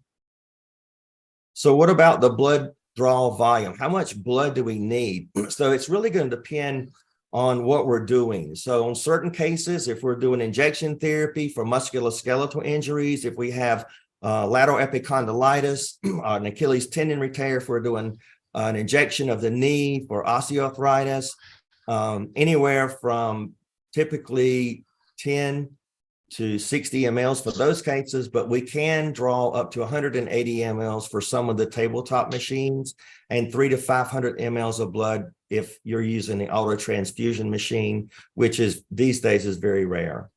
And the ratio of platelet-rich plasma to whole blood is about 1 ml per 10 mLs of whole blood, or 10%. So that means that if we do a 60 ml whole blood draw, 10% is 6 mLs. So that's 6 mLs of PRP platelet gel will have a concentration typically of 400% platelets and growth factors above the native baseline levels. Blood processing. So the blood is centrifuge point of care. Blood is taken off when the patient comes to the pre-op. When the IV is being put in, the equipment is FDA cleared. Equipment selection, again, depends on the blood draw and the final product required. Whenever we centrifuge blood, obviously it goes into plasma is the lightest part, the buffy coat, which has your leukocytes, your white blood cells and platelets, and your erythrocytes or red blood cells. So centrifugation is based on weight. As you spin it around at high speeds, 3,000 to 4,000 RPMs per minute, it's going to separate out like this. So the PRP is typically, we're pulling off the buffy coat where the leukocytes and platelets reside, and sometimes some of the plasma too. And this will vary depending on if we want the white blood cells or do not want white blood cells. So our target platelet count. So the target platelet count is measured. We typically, if we're dealing with aesthetics or soft tissue, wound healing, we want at least 3 times the concentration of platelets. So if a patient has a 200,000 ml platelet baseline count, we want at least a 600,000, about 3 times that amount for soft tissue. Now, if we're dealing with bone, where we're trying to get bone to fuse together for arthrodesis, or we want cartilage to regenerate and to regrow, we want at least a 5 times concentration of platelet concentrate. So this is just showing a picture of an applicator on the OR table. As you see, you have a red product that would be the PRP, platelet-rich plasma. The syringe on the right, the clear syringe, is calcified thrombin that serves as an activator. When syringes are loaded, they look like this. On the left side, you see platelet-rich plasma with calcified thrombin, the clear syringe. And on the right-hand side, you have platelet-poor plasma. So whenever we take whole blood off, we actually get 2 things to use for the patient if we would like. One, we have PRP. So platelet-rich plasma has a high concentration of platelets. It can have a high concentration of white blood cells for an antimicrobial effect. You also can have, many studies have shown a reduction of pain after surgery. And also, both of these products provide hemostasis. They both can be used as a hemostatic agent. The product on the right is what we call is PPP, or platelet poor plasma. The concentration of platelets in that syringe is typically around 5,000 per ml, but you have a higher concentration of your plasma proteins and fibrinogen in platelet for plasma, and that's only used for mainly just hemostasis. So our activators for PRP and PPP, you have bovine thrombin. The FDA does have a black box warning on bovine thrombin of potentially developing antibodies against factor V, and upon re-exposure of bovine thrombin, patients could bleed or have coagulopathies. The other option would be the Recothrom, is a recombinant type of thrombin. Then we have Jehovah's Witness patients, we use Recothrom. We don't want any animal or human products, so we use Recothrom for those patients. There's also autologous thrombin. We have trialed several, there's 2 or 3 products out there that you can make autologous thrombin. The only problem with that is what we have seen is the clotting does not, the platelets do not gel as quickly. So if you spray it on, it tends to run off, or it takes longer to activate. The calcium actually binds the citrate, the anticoagulant. So when it's sprayed on, the calcium reverses the anticoagulation. And once the thrombin crisscrosses with a high concentration of platelets, that's when you have the release of the alpha-granules of your growth factors and cytokines and anti-inflammatory mediators. So how is PRP used in surgery? So here's PRP sprayed underneath a flap during a surgical facelift. Other products, hemostatic agents such as your TISSEAL, FlowSeal, CoSeal, when you use those products in procedures like these, it's not pliable. The tissue is no longer pliable, meaning that it doesn't really move very easily. When you use PRP, such as in this picture, it actually provides hemostasis and healing, and it also is, you can still move it around fairly easily. Now here's a procedure of a surgical facelift, again, upon surgical skin closures. If you put PRP on skin closures, you can have less scar formation. Long-term survival of fat grafts. Some surgeons add PRP to their fat graft transfers. So you have a fat graft as an upper cheek implant graft here. It increases the survival of the fat if you put PRP with it. There's a study on breast reconstruction and surgical innovations with autologous fat mixed with PRP. They had 50 patients between the ages of 19 and 60. They had breast soft tissue defects. They were treated with fat grafting and PRP mixed together. The control group were 50 patients with breast soft tissue defects, were treated only with fat graft injection, and the other 50 were used with the PRP and fat mixed together. So the patients treated with PRP and autologous fat graft showed a 69% maintenance of contour and 3-dimensional volume after 1 year, whereas patients of the control group without PRP only showed a 39% maintenance. So the conclusion was PRP mixed with fat grafting leads to improvement in maintaining breast volume in patients affected by breast soft tissue defects. Also, for abdominal liposuction, after liposuction is done, you can actually use PRP to help heal, and it also decreases the formation of seromas and hematomas. We have carotid endarterectomies, so you can use the PRP is for healing, the PPP is for sealing. So you would want to apply platelet-rich plasma on the tissue to begin with to promote healing and decrease the risk of infection, since you do have a high concentration of white blood cells. The PPP is sprayed on next, and that is just a topical sealant, like a hemostatic agent, but is an autologous in nature.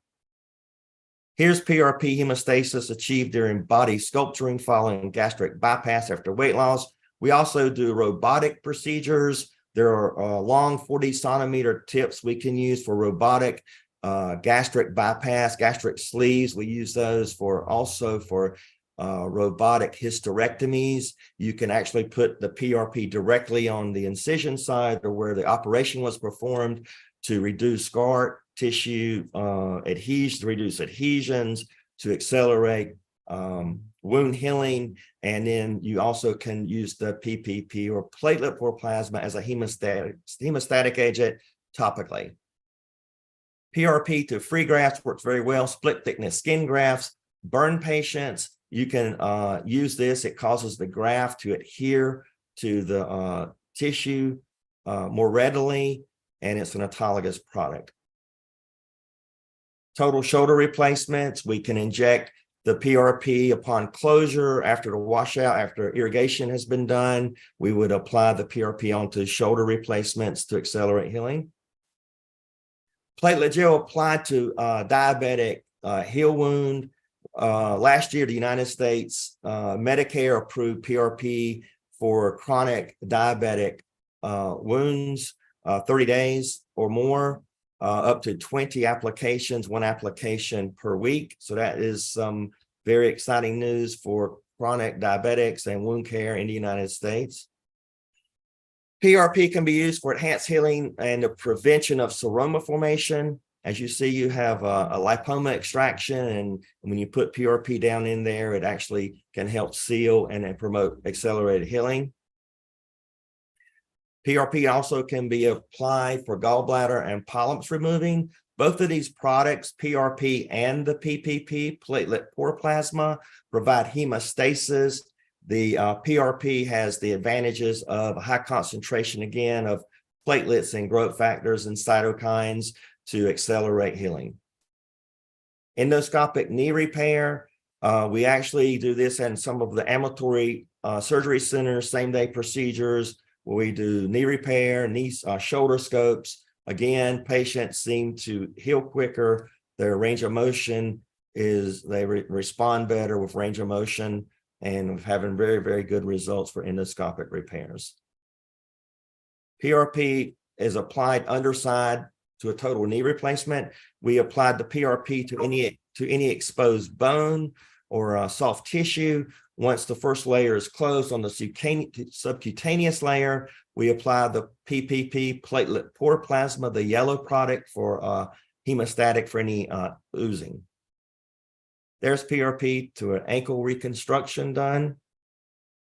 For ankle fusion, we can mix it with graft materials such as cancellous chips, demineralized bone matrices to cause the graft material to hold better and promote fusions.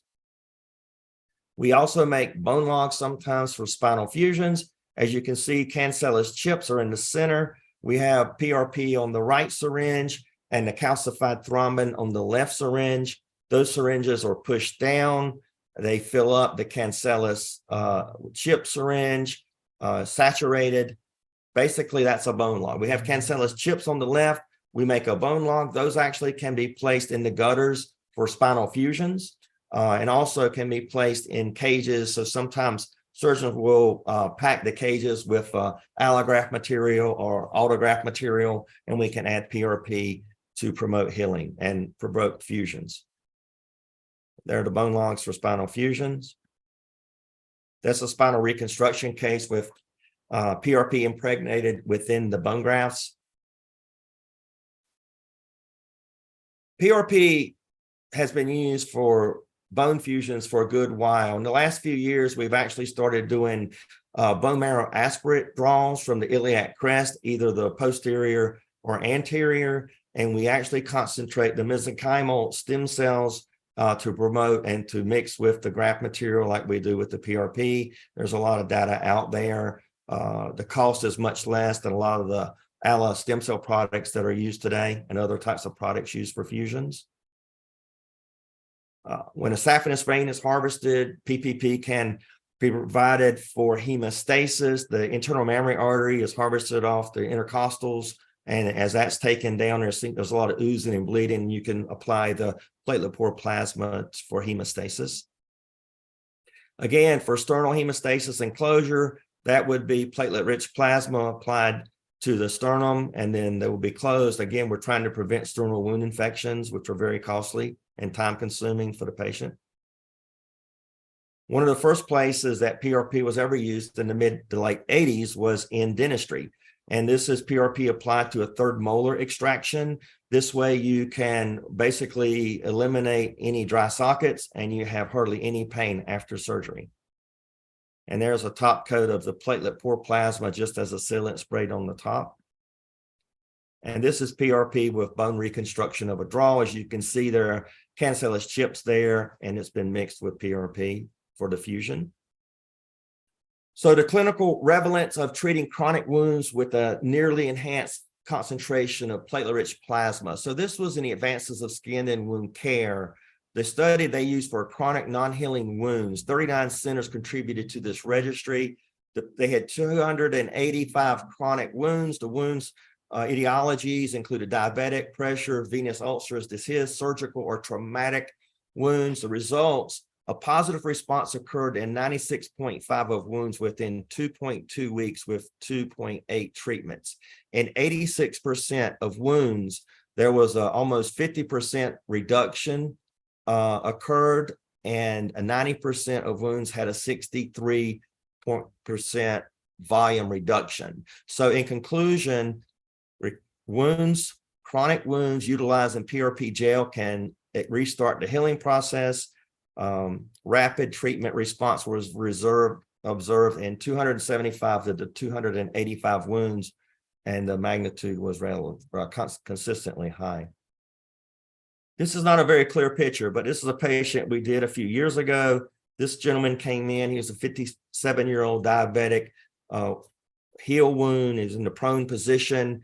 They wanted to go in and amputate this patient's foot.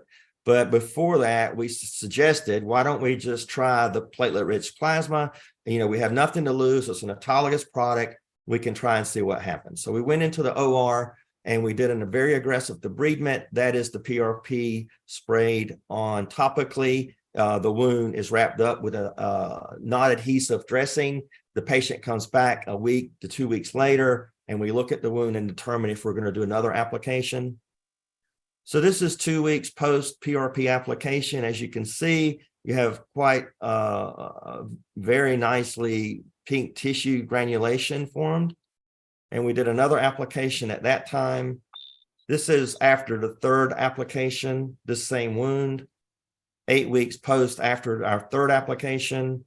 And that's 8 weeks after our third application. Again, another picture, but you can see this patient healed all the way and were able to save his foot. This patient was done about 4 months ago. It was a 90-year-old diabetic chronic wound. They amputated this patient 2 of his toes. He had gone through 30 days of HBO, hyperbaric oxygenation. As you can see, you have the white areas that's either like bone or cartilage showing there. So we went in and we did an application of PRP. And after, this is not a very clear picture, but as you can see, there's new tissue granulation. This is about 1 week after our first application, and you can see a reduction in the size between that picture and that picture of the wound. So we did another application. We sprayed PRP on. As you see, it's a very glossy thing. So when you spray PRP on, when it's mixed with the activator, within 15 seconds, it actually stays on the wound like that. You can, that patient's foot is standing straight up, and we sprayed PRP on there, wrapped it up with, again, a non-adhesive dressing, sent him home, came back another week.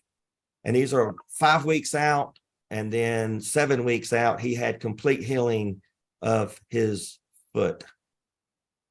This is a 55-year-old diabetic cancer patient we did 4 months ago. When I looked at this wound, I really thought that this was going to be very challenging, and it was. This patient, they stopped his chemotherapy to try to heal his wound, and we did 1 application, and he came back, and we have brand new tissue. This is 2 weeks post PRP application. You can see new tissue granulation forming where we had none there. We did another application, and this gentleman, this patient, went on for complete healing, and he was able to restart his chemotherapy. So PRP therapy risk and side effects. There's always risk, you know, of PRP is bleeding, tissue damage, infection, and nerve injuries. And this mainly pertains to our injectable therapy with PRP as far as drawing blood off. Contraindications, anticoagulants, such as warfarin, heparin, critical thrombocytopenia, a very low platelet count, That's not always a absolute contraindication. It's more of a relative contraindication. We can do things to basically increase the platelet. Even if a patient has a very low platelet count, we're able to concentrate, take a little bit more blood off and concentrate those platelets to the level that we won't need them at or want them at. Hemodynamic instability, obviously, if a patient's unstable, infections, acute and chronic would be another contraindication. So expected outcomes when we use platelet-rich plasma. We have now closures without placements of drains, virtually no swelling or bruising. Passive bleeding is eliminated when we use platelet-poor plasma for hemostasis. So we eliminate homologous blood products. Pain is reduced after surgery. Range of motion is better postoperatively. We have an increased risk of infection because we have a high concentration of white blood cells. Potentially, we have earlier discharge and we have enhanced healing and recovery.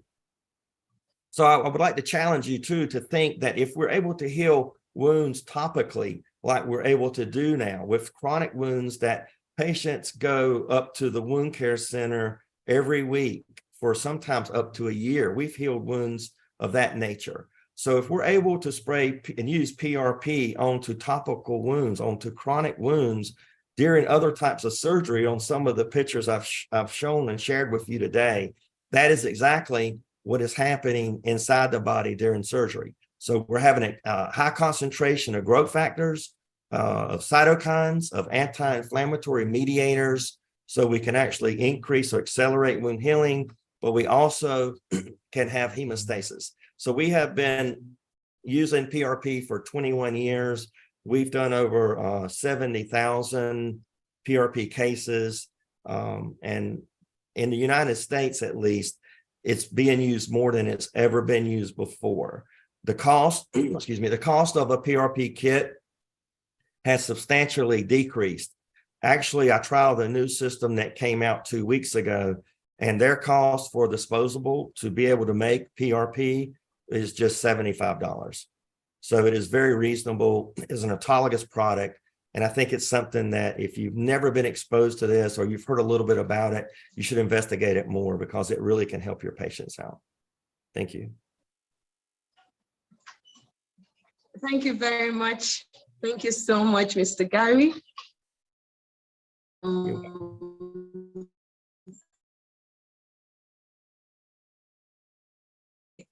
Thank you so much. We have just a few minutes to take the questions. Now is the time for that. So you could just indicate by raising your hand. But before we do that, we have one question here. I don't know if this person is satisfied in the course of the discussion, but the question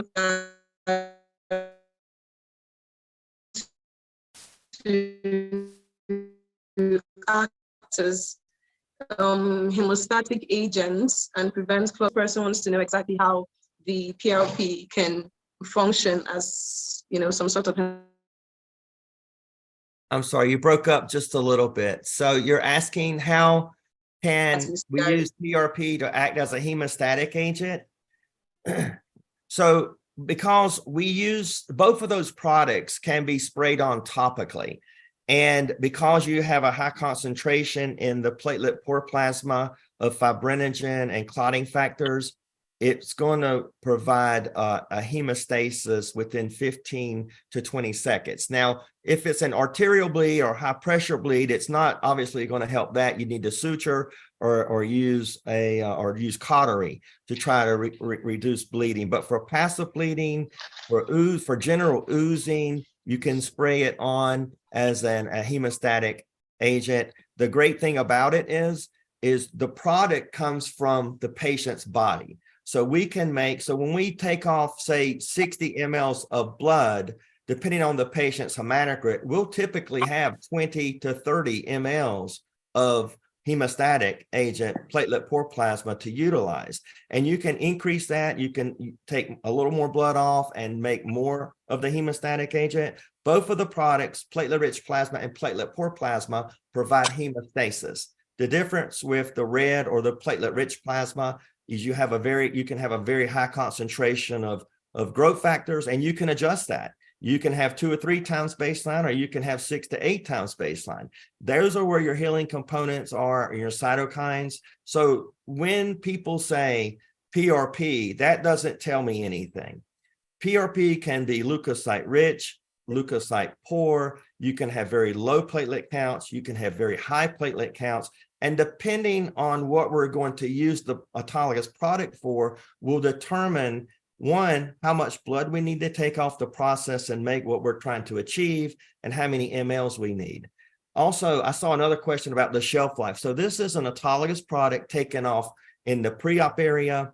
And according to AABB guidelines, it just needs to be used. Once it's separated, the products are separated with centrifugation, it needs to be used before the patient leaves the OR. So it used to be 24 hours or less. And of course, hopefully you're not in surgery for 24 straight hours on one patient, but it needs to be used before it leaves the OR. So there really is no shelf life as long as it's used in the OR that day on that patient. And again, there's no potential risk of rejection.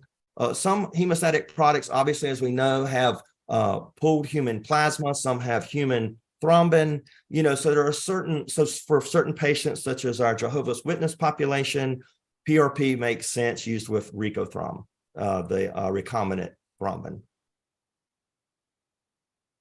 Okay, thank you so much, Dr. Gary.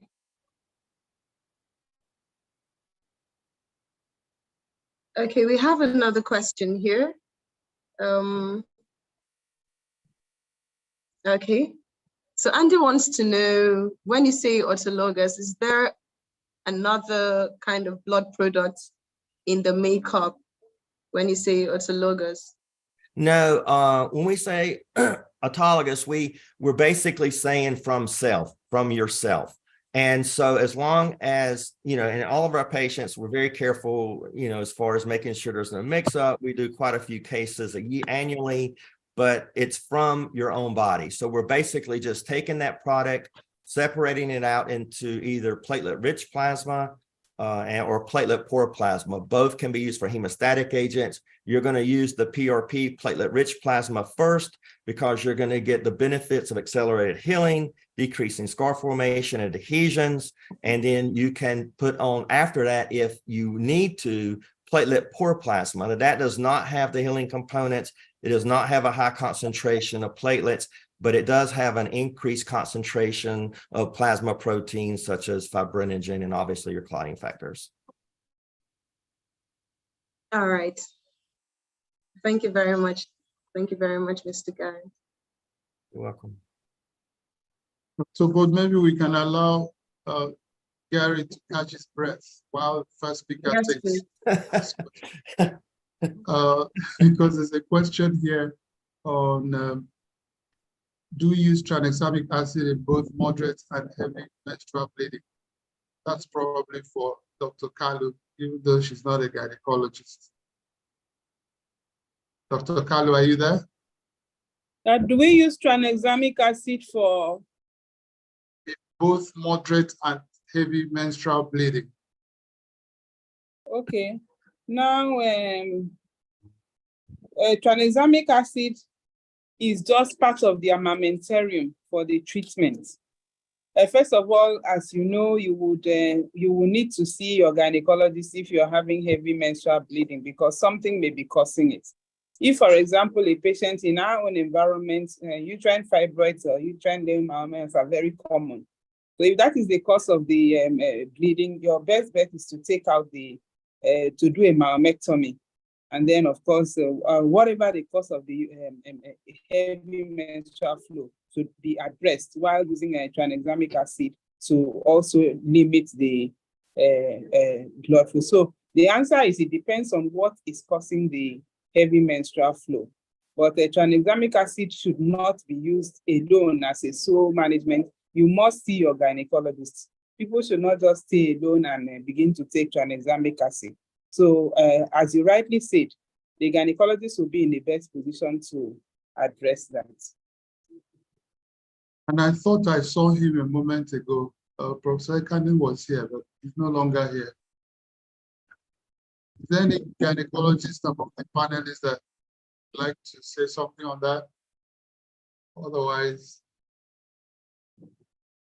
there was another question here that last week, Professor Jonathan mentioned the IDBM2 convention in Vienna, Austria, that in Switzerland, tranexamic acid is applied to all trauma patients already in the ambulance on their way to hospital. They have great results from that with less bleeding when the patient arrives. Is this an option for you countries as well? I don't know whether it's referring to your own country, Dr. Carlo, or everybody's own country. You must be referring to countries where there's a lot of challenges in terms of resources. But I think it makes sense if something that is able to reduce bleeding by up to 1/3 in a place where homologous blood transfusion is not readily available and it's fraught with a lot of other challenges. So it's a good intervention because that already means that a lot of bleeding would be averted. And like I said during the presentation, the aim is to keep the patient's blood within the patient. And that will go a long way to help, as evidenced by the CRASH-2 trial. But let me just quickly add that our out-of-hospital emergency health services is not as efficient as those places where he's talking about. So in our environment, it may be more appropriate to say once a trauma patient shows up in the accident and emergency, because you may not have the luxury of having the emergency ambulance taking up the patient on the way to the hospital and having to give it by protocol. Okay, thank you. So before I hand over to Dr. Bot, there's another student of yours, Dr. Carlo. He says, you're also my teacher. And the question is, the inhalational tranexamic acid, is it the same IV ampoule that is used, please? Yes, it is the same IV ampoule that is used. And then, of course, diluted and put in the nebulizer. Okay, thank you. Dr. Bot, did you see any further question for another? Yes, sir, I did. We have a question for Dr. Nesser Gika. The question is asking if it's possible to, display once again the slide concerning Jehovah's. Jehovah's one. It's actually on the Sabin group. So yes, and moreover, this webinar is being streamed live. So if you go on YouTube, the Bloodless Medicine and Surgery Society YouTube, you can watch today's program again. Yeah. Yeah. Yes, that's fine. Okay, thank you so much. Thank you so much. Thank you, Dr. Carlo. Thank you. Sorry, one more thing. There was a question here about how is PRP to act as a hemostatic agent and prevent Yes, clot? please. Mr. Gary has answered. Yes, oh, sir. I'm sorry. Then it should be taken off as having been answered. All right, so back to you, Dr. Good. Okay. So we're moving on to the second session. We're going to be listening to the industry presentations. And the very first speaker here, we have Mr. Pierre Costabel, and he's a Senior Regional Manager, West Africa and Turnkey Alliance, HemoQ AB. We'll be speaking to us on HemoQ for measuring intraoperative hemoglobin concentrations. Welcome, Mr. Pierre. Good to have you. Thank you very much, and good morning, good afternoon, everyone. So I'm going to share my screen. Okay.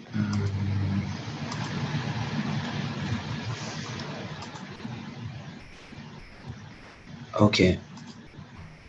Can you see my presentation? Yes, please, we can. Oh, okay, thank you. So thank you very much. So yes, I'm going to present something about the HemoQ systems for measuring intraoperative hemoglobin concentrations. So first of all, I would like just to give a few words about HemoQ for people who don't know the company. HemoQ is a Swedish company created in 1982. It's a worldwide company with a presence in more than 130 countries worldwide. And we have three main applications area, which are anemia, diabetes, and infections. So we have systems for all these three therapeutic domains. So this is a bit more about our portfolio. And for the sake of the time, I would like to focus in the first one, that is about the hemoglobin. So we have different systems for different applications. People who know us might have seen the HB201 Plus system, the HB201 DM system, the HB301, and we have recently introduced a new hemoglobin system that is called the HB801. So there was a publication published a couple of years ago that is about the evaluation of the HemoQ system for measuring intraoperative hemoglobin concentrations, a comparison study with Coulter-Max-M.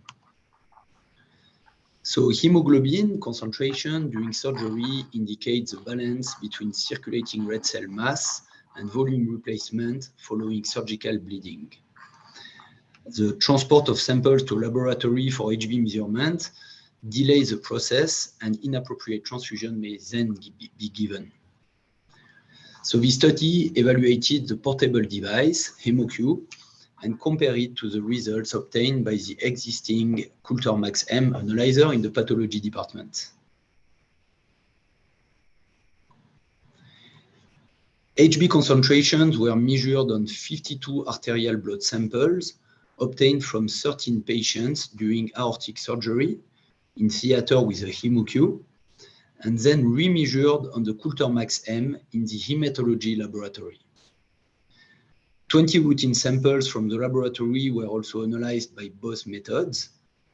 There was no significant difference between results, with a mean of 10.4 grams per deciliter and 10.9 grams per deciliter for the HemoQ and Coulter, respectively. The two devices have comparable coefficients of repeatability and variation for relicate samples. So as a conclusion, the HemoQ was found to be an appropriate device for near-patient testing of hemoglobin concentration in the theater. It requires very little staff training, is inexpensive, and the microcuvettes, which are our consumables, are very cheap compared to the cost of a full blood count.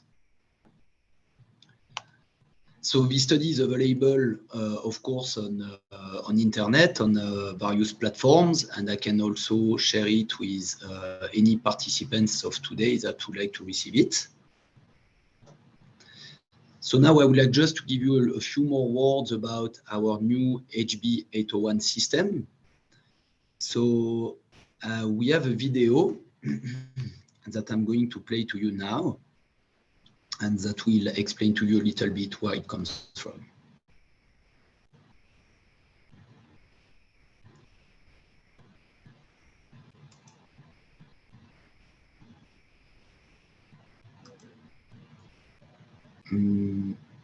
Okay, so it looks like I have an issue with playing the video.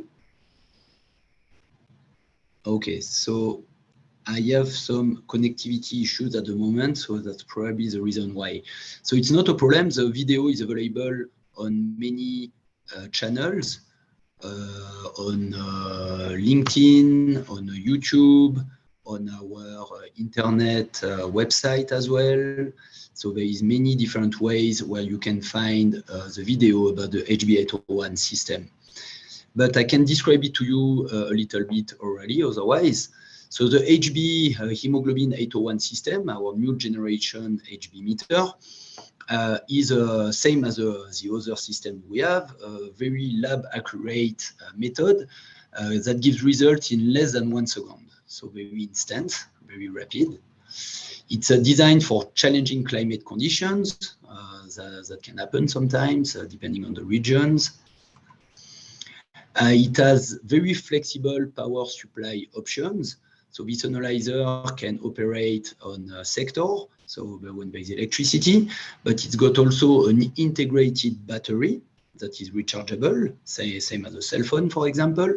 And it can also operate with removable batteries, just normal batteries, AA. The cleaning and the maintenance of the analyzer has been improved, and now it can be done with a common cotton swab. So the maintenance has been improved compared to the previous products we have, and it's very easy now.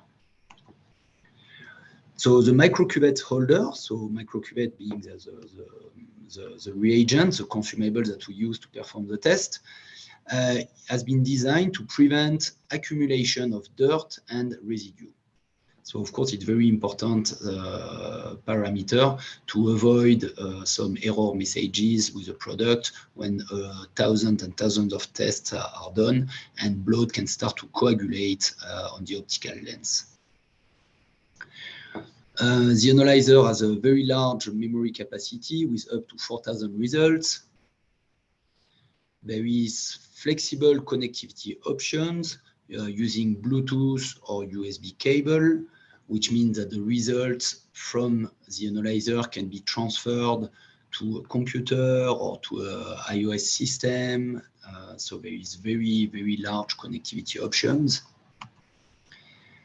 Now we can see that the design of the product has been improved, and there is a very large screen that display intuitive symbols instead of error codes, as it was before, for people who have used our product before.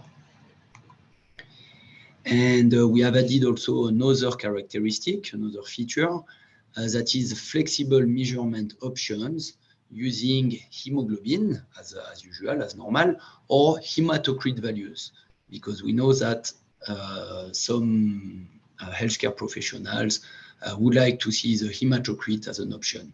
So there's an option to display the hematocrit values as well. So thank you. This was a very short presentation from my side about one of the products you might use in your day-to-day job.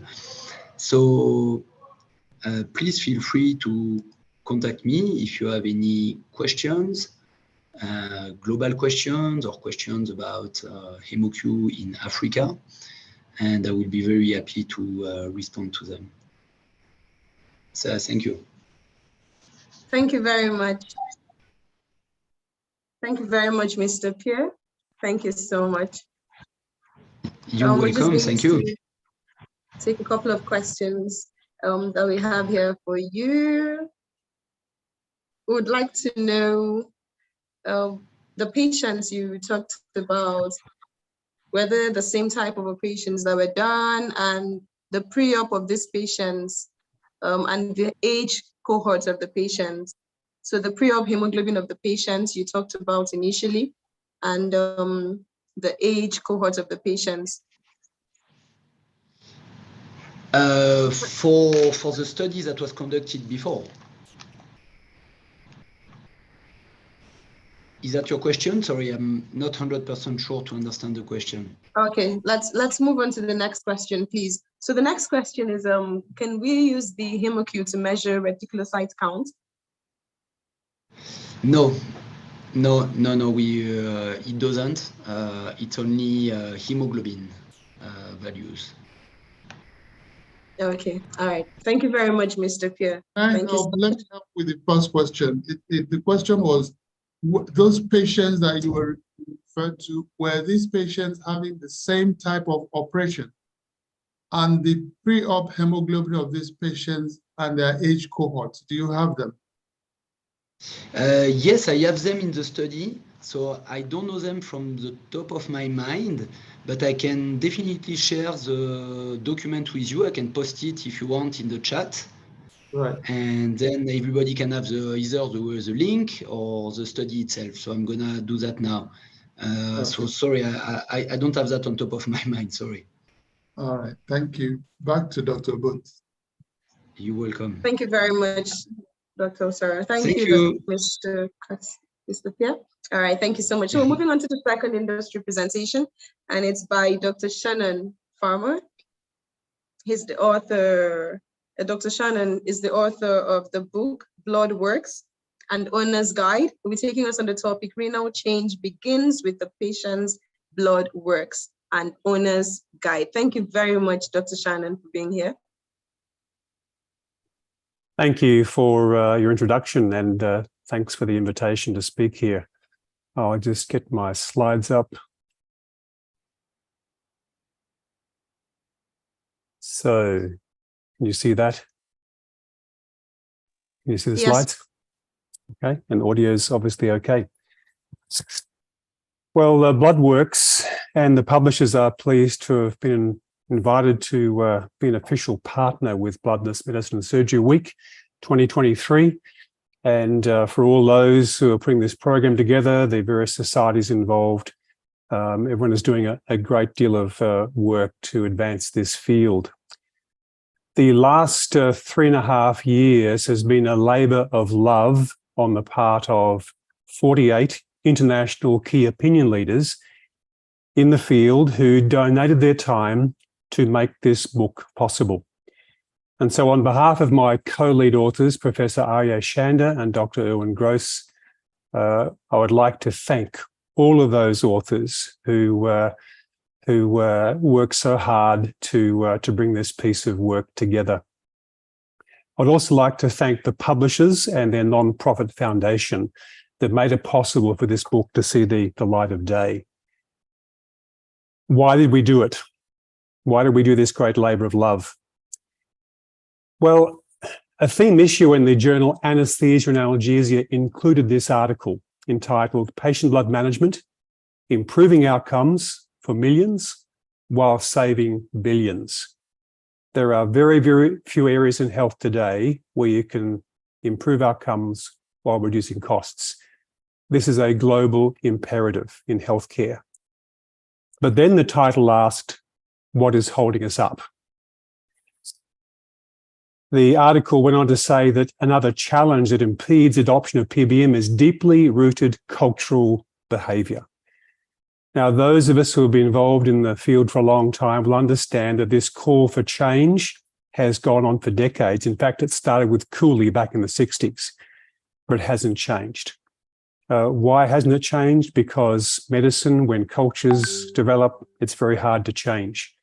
So my colleagues over the decades have said, if we're going to change anything, we must engage patients. We must engage the public. We must inform them. Informed, educated, and empowered patients can change. In fact, it's patients who change medicine, not physicians. The global definition of patient blood management includes this important element of patient empowerment. So educated, informed, empowered patients can bring about change. And that's really why we wrote the book, because the public generally do not know anything about patient blood management. And so here's an example of the sort of feedback we're getting from around the globe, from various online groups, from key opinion leaders in medicine, physicians, and the public, that this book is long overdue. We need informed patients. This was from Professor Jeannie Callum, a hematologist in Canada. And this reflects a lot of the feedback that we've been getting. So let's have a bit of a look at the book. It starts off with this quote from the World Health Organization policy brief. And this is a quote that was first stated in 2008 in an editorial in Anesthesiology. And the Australian Commission of Safety and Quality, a government patient safety organisation, repeated it. And now it's been repeated again in the WHO policy brief, that our own blood is still the best thing to have in our veins. Now, we've come to appreciate that the microcirculation and the endothelium and the blood that it contains is the largest integrated functioning organ system in the body. So this is about blood health. Just like we have heart health, kidney health, gut health, this is about blood health. Now, the tagline down the bottom here, what every person needs to know before they are a patient, was very carefully chosen. What every person needs to know before they are a patient. Patient blood management has been identified as a public health issue. And we know that some of the major advances that are made in medicine are public health issues. Patient blood management starts in the community before someone becomes a patient. It continues when the patient becomes a patient, and it continues after their treatment encounter. So it's a continuum of care, but it's also a major public health issue, much broader. For example, if you look on the back of the book, iron deficiency and anemia are a major public health issue. Over 2 billion people globally have anemia, and an additional 2.4 billion people have iron deficiency without anemia. Awareness, this is over 4 billion people globally are suffering from either iron deficiency or anemia, and many don't even know about it. So awareness is essential. An article in the British Medical Journal back in 1999, this is just when the internet was becoming commonly available, and for the first time, patients were accessing health information on the internet. And this article in BMJ said the fact that patients have access to the same databases as clinicians leads to increased consumer knowledge, which is pushing clinicians to higher quality standards and evidence-based medicine. So patients can be drivers for change if they are informed. And this is a major goal of the book, is to empower the public, enabling them to bring this information to the attention of their healthcare providers. And that identifies the main target audience of the book. February 13th was World Anemia Awareness Day. And this was really targeted at the public. And Bloodworks and SABM and other organizations were collaborators in this initiative. I'd like to show you a little video that was shown as part of this Anemia Awareness Day.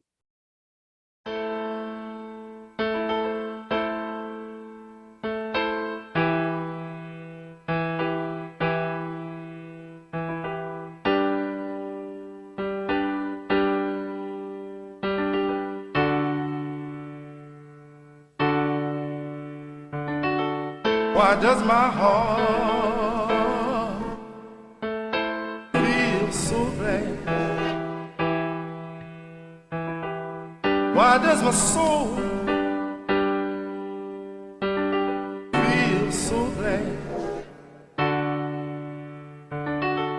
Why does my heart feel so glad? Why does my soul feel so glad? Why does my heart feel so glad? Why does my soul feel so glad?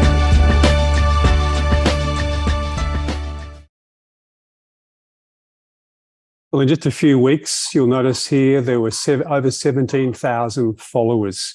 And look at the post reach, over 1.6 million. So this got a lot of attention. And if you look at some of the comments by those who got engaged in this, it just highlights the misinformation, the fact that the public and patients are desperate for accurate information on this topic. I'd like to share with you some of the feedback we've had from all corners of the globe about the book. This is something that many really, really like about the way the book is laid out. As we know, many people just don't have time to read these days. They don't want to read. So at the start of each chapter, there's a 90-second read, an overview of what the chapter is about. And at the end, a 90-second read that is the chapter in a nutshell. So for many, that's all they need to read is the beginning overview and the end nutshell. Now, of course, then they know where to go and find more detailed information. And for those who want a deeper dive, there are boxes that go much more deeply into the subject. This is another favorite from many, the questions you can ask your doctor. So in this chapter here on women's health, from periods to giving birth, if anyone needs to understand blood, it's women, questions that women can ask their doctor on a various range of subjects. So they get involved in the discussion and part of this shared decision-making process. A huge challenge was conveying complex concepts to patients.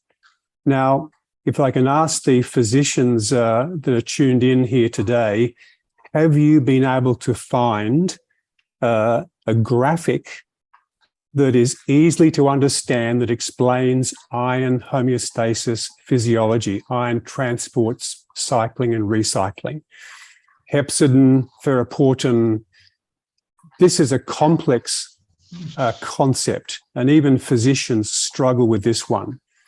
So we're very thankful to Catherine Bone, who is the medical illustrator, a key member of our team. She trained with the Royal College of Surgeons in London, who really put together some wonderful graphics. And we spent a lot of time on the right-hand side with this graphic on iron physiology.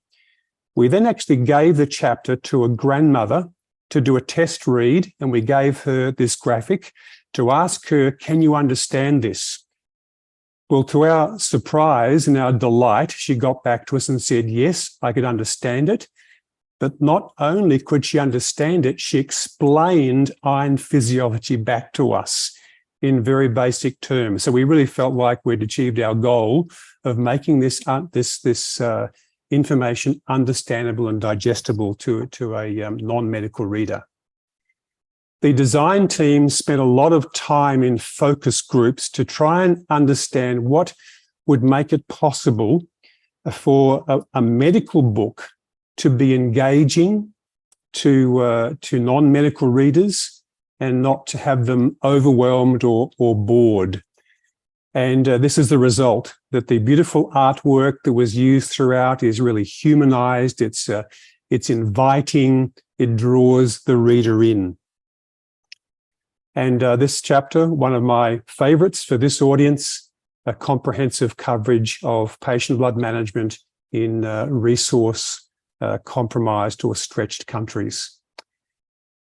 We were invited to do a 3-part series for the podcast, Let's Talk Patient Blood Management. Many might be familiar with this podcast. And they asked us to do one on patient empowerment. And they wanted to discuss the real life stories that are included in the book. Now, these are sprinkled throughout the book because, as we know, real life stories engage people. They also are a very effective teaching tool. We use case studies in medical presentations because they're informative and educational. So there's a number of these throughout the book that we have got tremendous feedback from those who have looked at the book. This is a very large book. It's 456 pages long, I think it is. 20% of those pages are references. There are over 1,400 references in the book. If you look at this chapter here, there's 218 references. Now, why do you have scientific references in a book for the public? Well, we wanted this to be robust scientifically. We wanted the readers, the non-medical readers, to be confident in the science, but also to be confident in taking this book along to their doctor, to talk to their doctor about the things in here and what they would like considered in their management. We also wanted this book to be not just for patients, but to be for clinicians, for nurses, for primary care physicians, for trainees, for medical schools, and for consultant specialist physicians. Because it is a comprehensive coverage of the entire field of patient blood management. For example, there's a chapter on the physiology of blood and hematopoiesis. There's a chapter on iron physiology, anemia, iron deficiency. And this really, really important one on women's health, which covers heavy menstrual bleeding, it covers gynecology, it covers obstetrics, and very importantly, postpartum hemorrhage. Now, as we know, many of these areas are really, particularly heavy menstrual bleeding is poorly recognized, and it is inappropriately managed in so many situations, and so many women suffer from this in silence. There's also a chapter on hematology and oncology and hematological disease for PBM, a chapter on pediatrics and neonatology, and patient blood management in trauma. And then this chapter here on the multiple aspects of patient blood management and the innovative strategies that can be used for patient blood management in resource-stretched countries. And that is a great chapter to read. I don't know about you, but there are times where I love a hard copy of a book sitting in my hand to read. But this book is also available as an ebook. Now, the good thing about this is it's readily available in all countries and all devices. The other benefit of this is that it can be updated. So the references will be regularly updated, so the information is current and useful to both patients and clinicians. So I'm very pleased to be told that our dear friends at Bloodless Medicine Surgery Society and the publishers have organised a conference-only special price for the book. So if you take a photograph, I've been told, of the QR code there, it will give you the instructions on how to do this. So we really, really do hope that this book will help everyone to be involved in moving patient blood management to the new standard of care and improving global health. Now, I understand there's a little video to be shown. This is a bit of a sneak peek of a video that will be released very soon. I think I'll hand over to someone to do that. And thanks for a chance to share this with everyone. Thank you, Dr. Farmer. Thank you very much. Thank you for your time. I think we had just a question about the cost in the Q&A section, but I think that has already been answered. So we're drawing to an end for today's session. So just before we go, Sokta, sorry, there is a little video that's being shown, I think, before this concludes.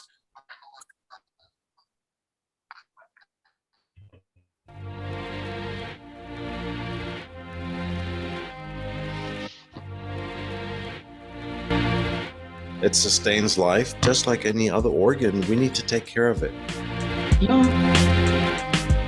Blood as an organ is the only one that actually regenerates almost completely. This is something we've missed in medicine, and now I think it's back on track. The book itself is the first of its kind. Empowered patients create empowered communities and vice versa. The public will carry this to the clinicians.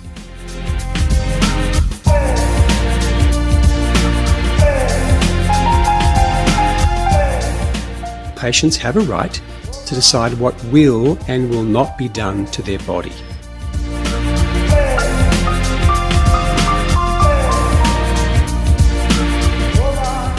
About a third of the world's population is anemic. Women are often not aware that their menstrual bleeding is abnormal or excessive.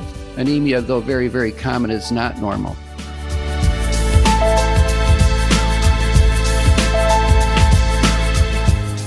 Can even affect the behavior and development of the newborn.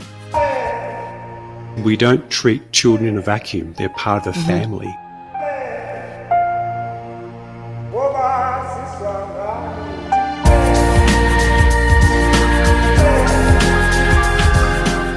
Patients can be treated to regenerate the blood without transfusions. Are they doing that for religious reasons? I don't think that religion plays much of an issue anymore. No one wants to be transfused.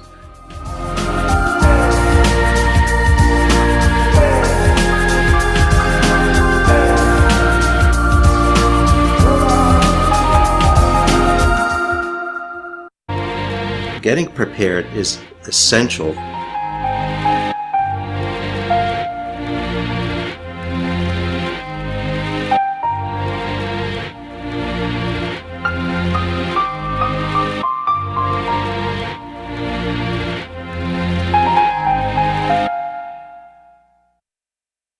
Thanks, Dr. Abbott. Thank you so much. I'm sure this is an insightful book. We already have testimonies about it in the Q&A section. A couple of people have read through it and they actually appreciate it. I'm sure we'll do well to get ours. Thank you very much once again. So moving on, we're going to hand over the floor right now to about two of our panelists from today. If they have a comment, we have Dr. Angelina Gapei for, a comment or two. Dr. Angelina, are you with us? Yes, I'm here. Yes, please. So my comment is on tranexamic acid. And as mentioned by Dr. Kalu, it can be given through IV and topically. So with the topical application of tranexamic acid, it is a very good avenue for stopping bleeding that cannot be managed with IV tranexamic acid. And I have seen it in our institution. Now, one caution is that we have to be cautious about using it on neurosurgical procedures like in neurosurgery and spine surgery, because tranexamic acid is neurotoxic. As mentioned in the lecture, that there were reports of inadvertent injection or usage in spinal anesthesia in obstetric patients. So mixed up with tranexamic acid and the local anesthetic bupivacaine. So we have to be very careful because it can induce seizures when applied to neurologic to the spine or the brain, because TXA competes with glycine for the receptors and can induce convulsions or seizures. So we have to be cautious about topical application in neural tissues. Thank you. Thank you very much. Thank you very much, Dr. Angelina. Professor Ilori, one of our panelists for today, would like to call for some comments. Professor Ilori, are you with us?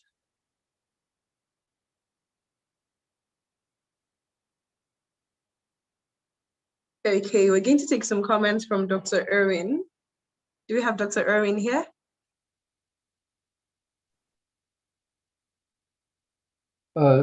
Yes, thank you. I don't know whether you can hear me well or not. Yes, we can hear you. Thanks again for the invitation, and I joined late. I did just hear the last couple of presentations, and I just wanted to thank Dr. Farmer for inviting me to participate in the writing and publication of Bloodworks, and I'm hopeful that it's going to really serve what should be all of our mission, which is to make sure that patient blood management becomes the standard of care. We owe it to our patients. And once again, thank you for the invitation to participate. Thank you very much. Thank you, Dr. Irwin. Right about now, I'll be calling on Dr. Chineye to give us a preview of tomorrow's session. Dr. Chineye.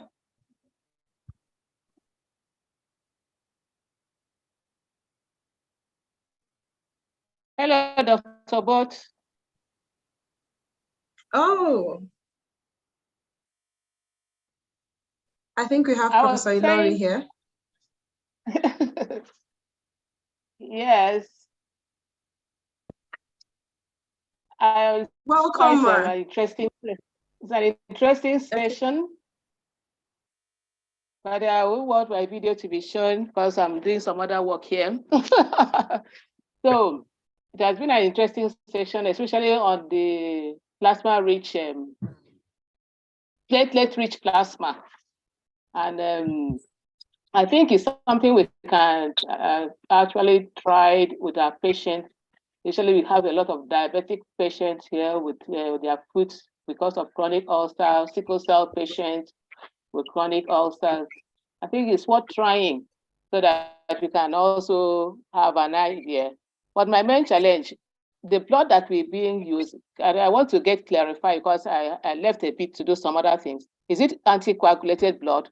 Do they put anticoagulants in the blood that is being used, or you just pick it like that from the patient, spin it, and use the platelet-rich plasma as a glue? Can you hear me? Yes. Is this to me? Question to me? Yes, please, it's for you, Mr. Gary. Thank you. Yes, thank you. So yes, the blood needs to be anticoagulated because obviously it will clot in a very short amount of time. But the ratio of anticoagulant to whole blood is around 12%. So if we are going to use a 60 ml syringe, we'll draw off 52 mLs of whole blood and 8 mLs of anticoagulant. And that range can be, if you're going to draw off only need 30 mLs of whole blood, 4 mLs of anticoagulant. The anticoagulant is citrate based, ACDA, sodium citrate. So when it's used and combined with the calcified thrombin, the anticoagulant is reversed once it's sprayed on by the calcium binding up the citrate molecules and reversing anticoagulation. Yes. Thank you very much. So we'll look at it and see how we can do it because it's a very simple thing. Since it's from the same patient, autologous blood transfusion, I think it could be accepted by the dual witness too because it's their own blood that is being used. So we'll try it again. It's a very good lecture and we appreciate it. Thank you very much. Thank you. Thank you. Thank you, Professor Ilori. That's, again, my teacher. Okay, so Dr. Chinaya, over to you for tomorrow's preview. Okay, thank you, Dr. Boat. So I'm sure we've had a great time today. And for tomorrow, the moderators for tomorrow will be Dr. Kawamoto and Dr. Vetbunch. And I would also like to say that the bloodless renal dialysis that was initially scheduled for tomorrow will now be delivered on Saturday, instead. And tomorrow we're also going to be starting at the same time, 1 p.m. West African time or 8 a.m. Eastern time. And the keynote address for tomorrow will be delivered by Dr. Anansi, and who is the secretary of the Bloodless Medicine and Surgery Society. And he'll be speaking on the bloodless medicine and surgery, the bridge to recovering what is lost. And the second speaker would be Cassandra Upchurch, and she'll be speaking on the nursing and advanced directives in bloodless medicine. And the next speaker for tomorrow will be Professor Louis Su, who will be speaking on caring for sickle cell patients without blood transfusion. And we'll have the industry presentations about how autologous blood could be optimized in obstetric patient blood management, and then the optimal therapeutic management of IDA using ferrous gluconates, copper, and manganese by Blessing from Inotech Nigeria. And the previous industry presentation would be by Dion from Netherlands. Thank you. So back to Dr. Opold.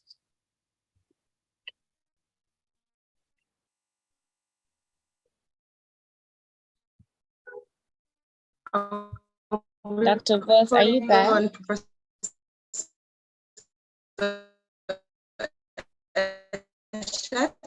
As she gives us some.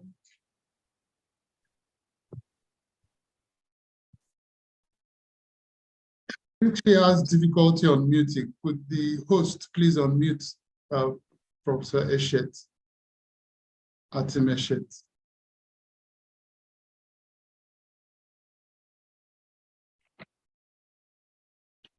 She has difficulty on muting. Okay, I think she's unmuted now.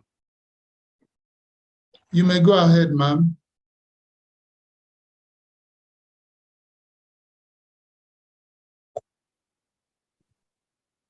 Hello. Yes, we can hear you now. Yes, Mary, can hear you.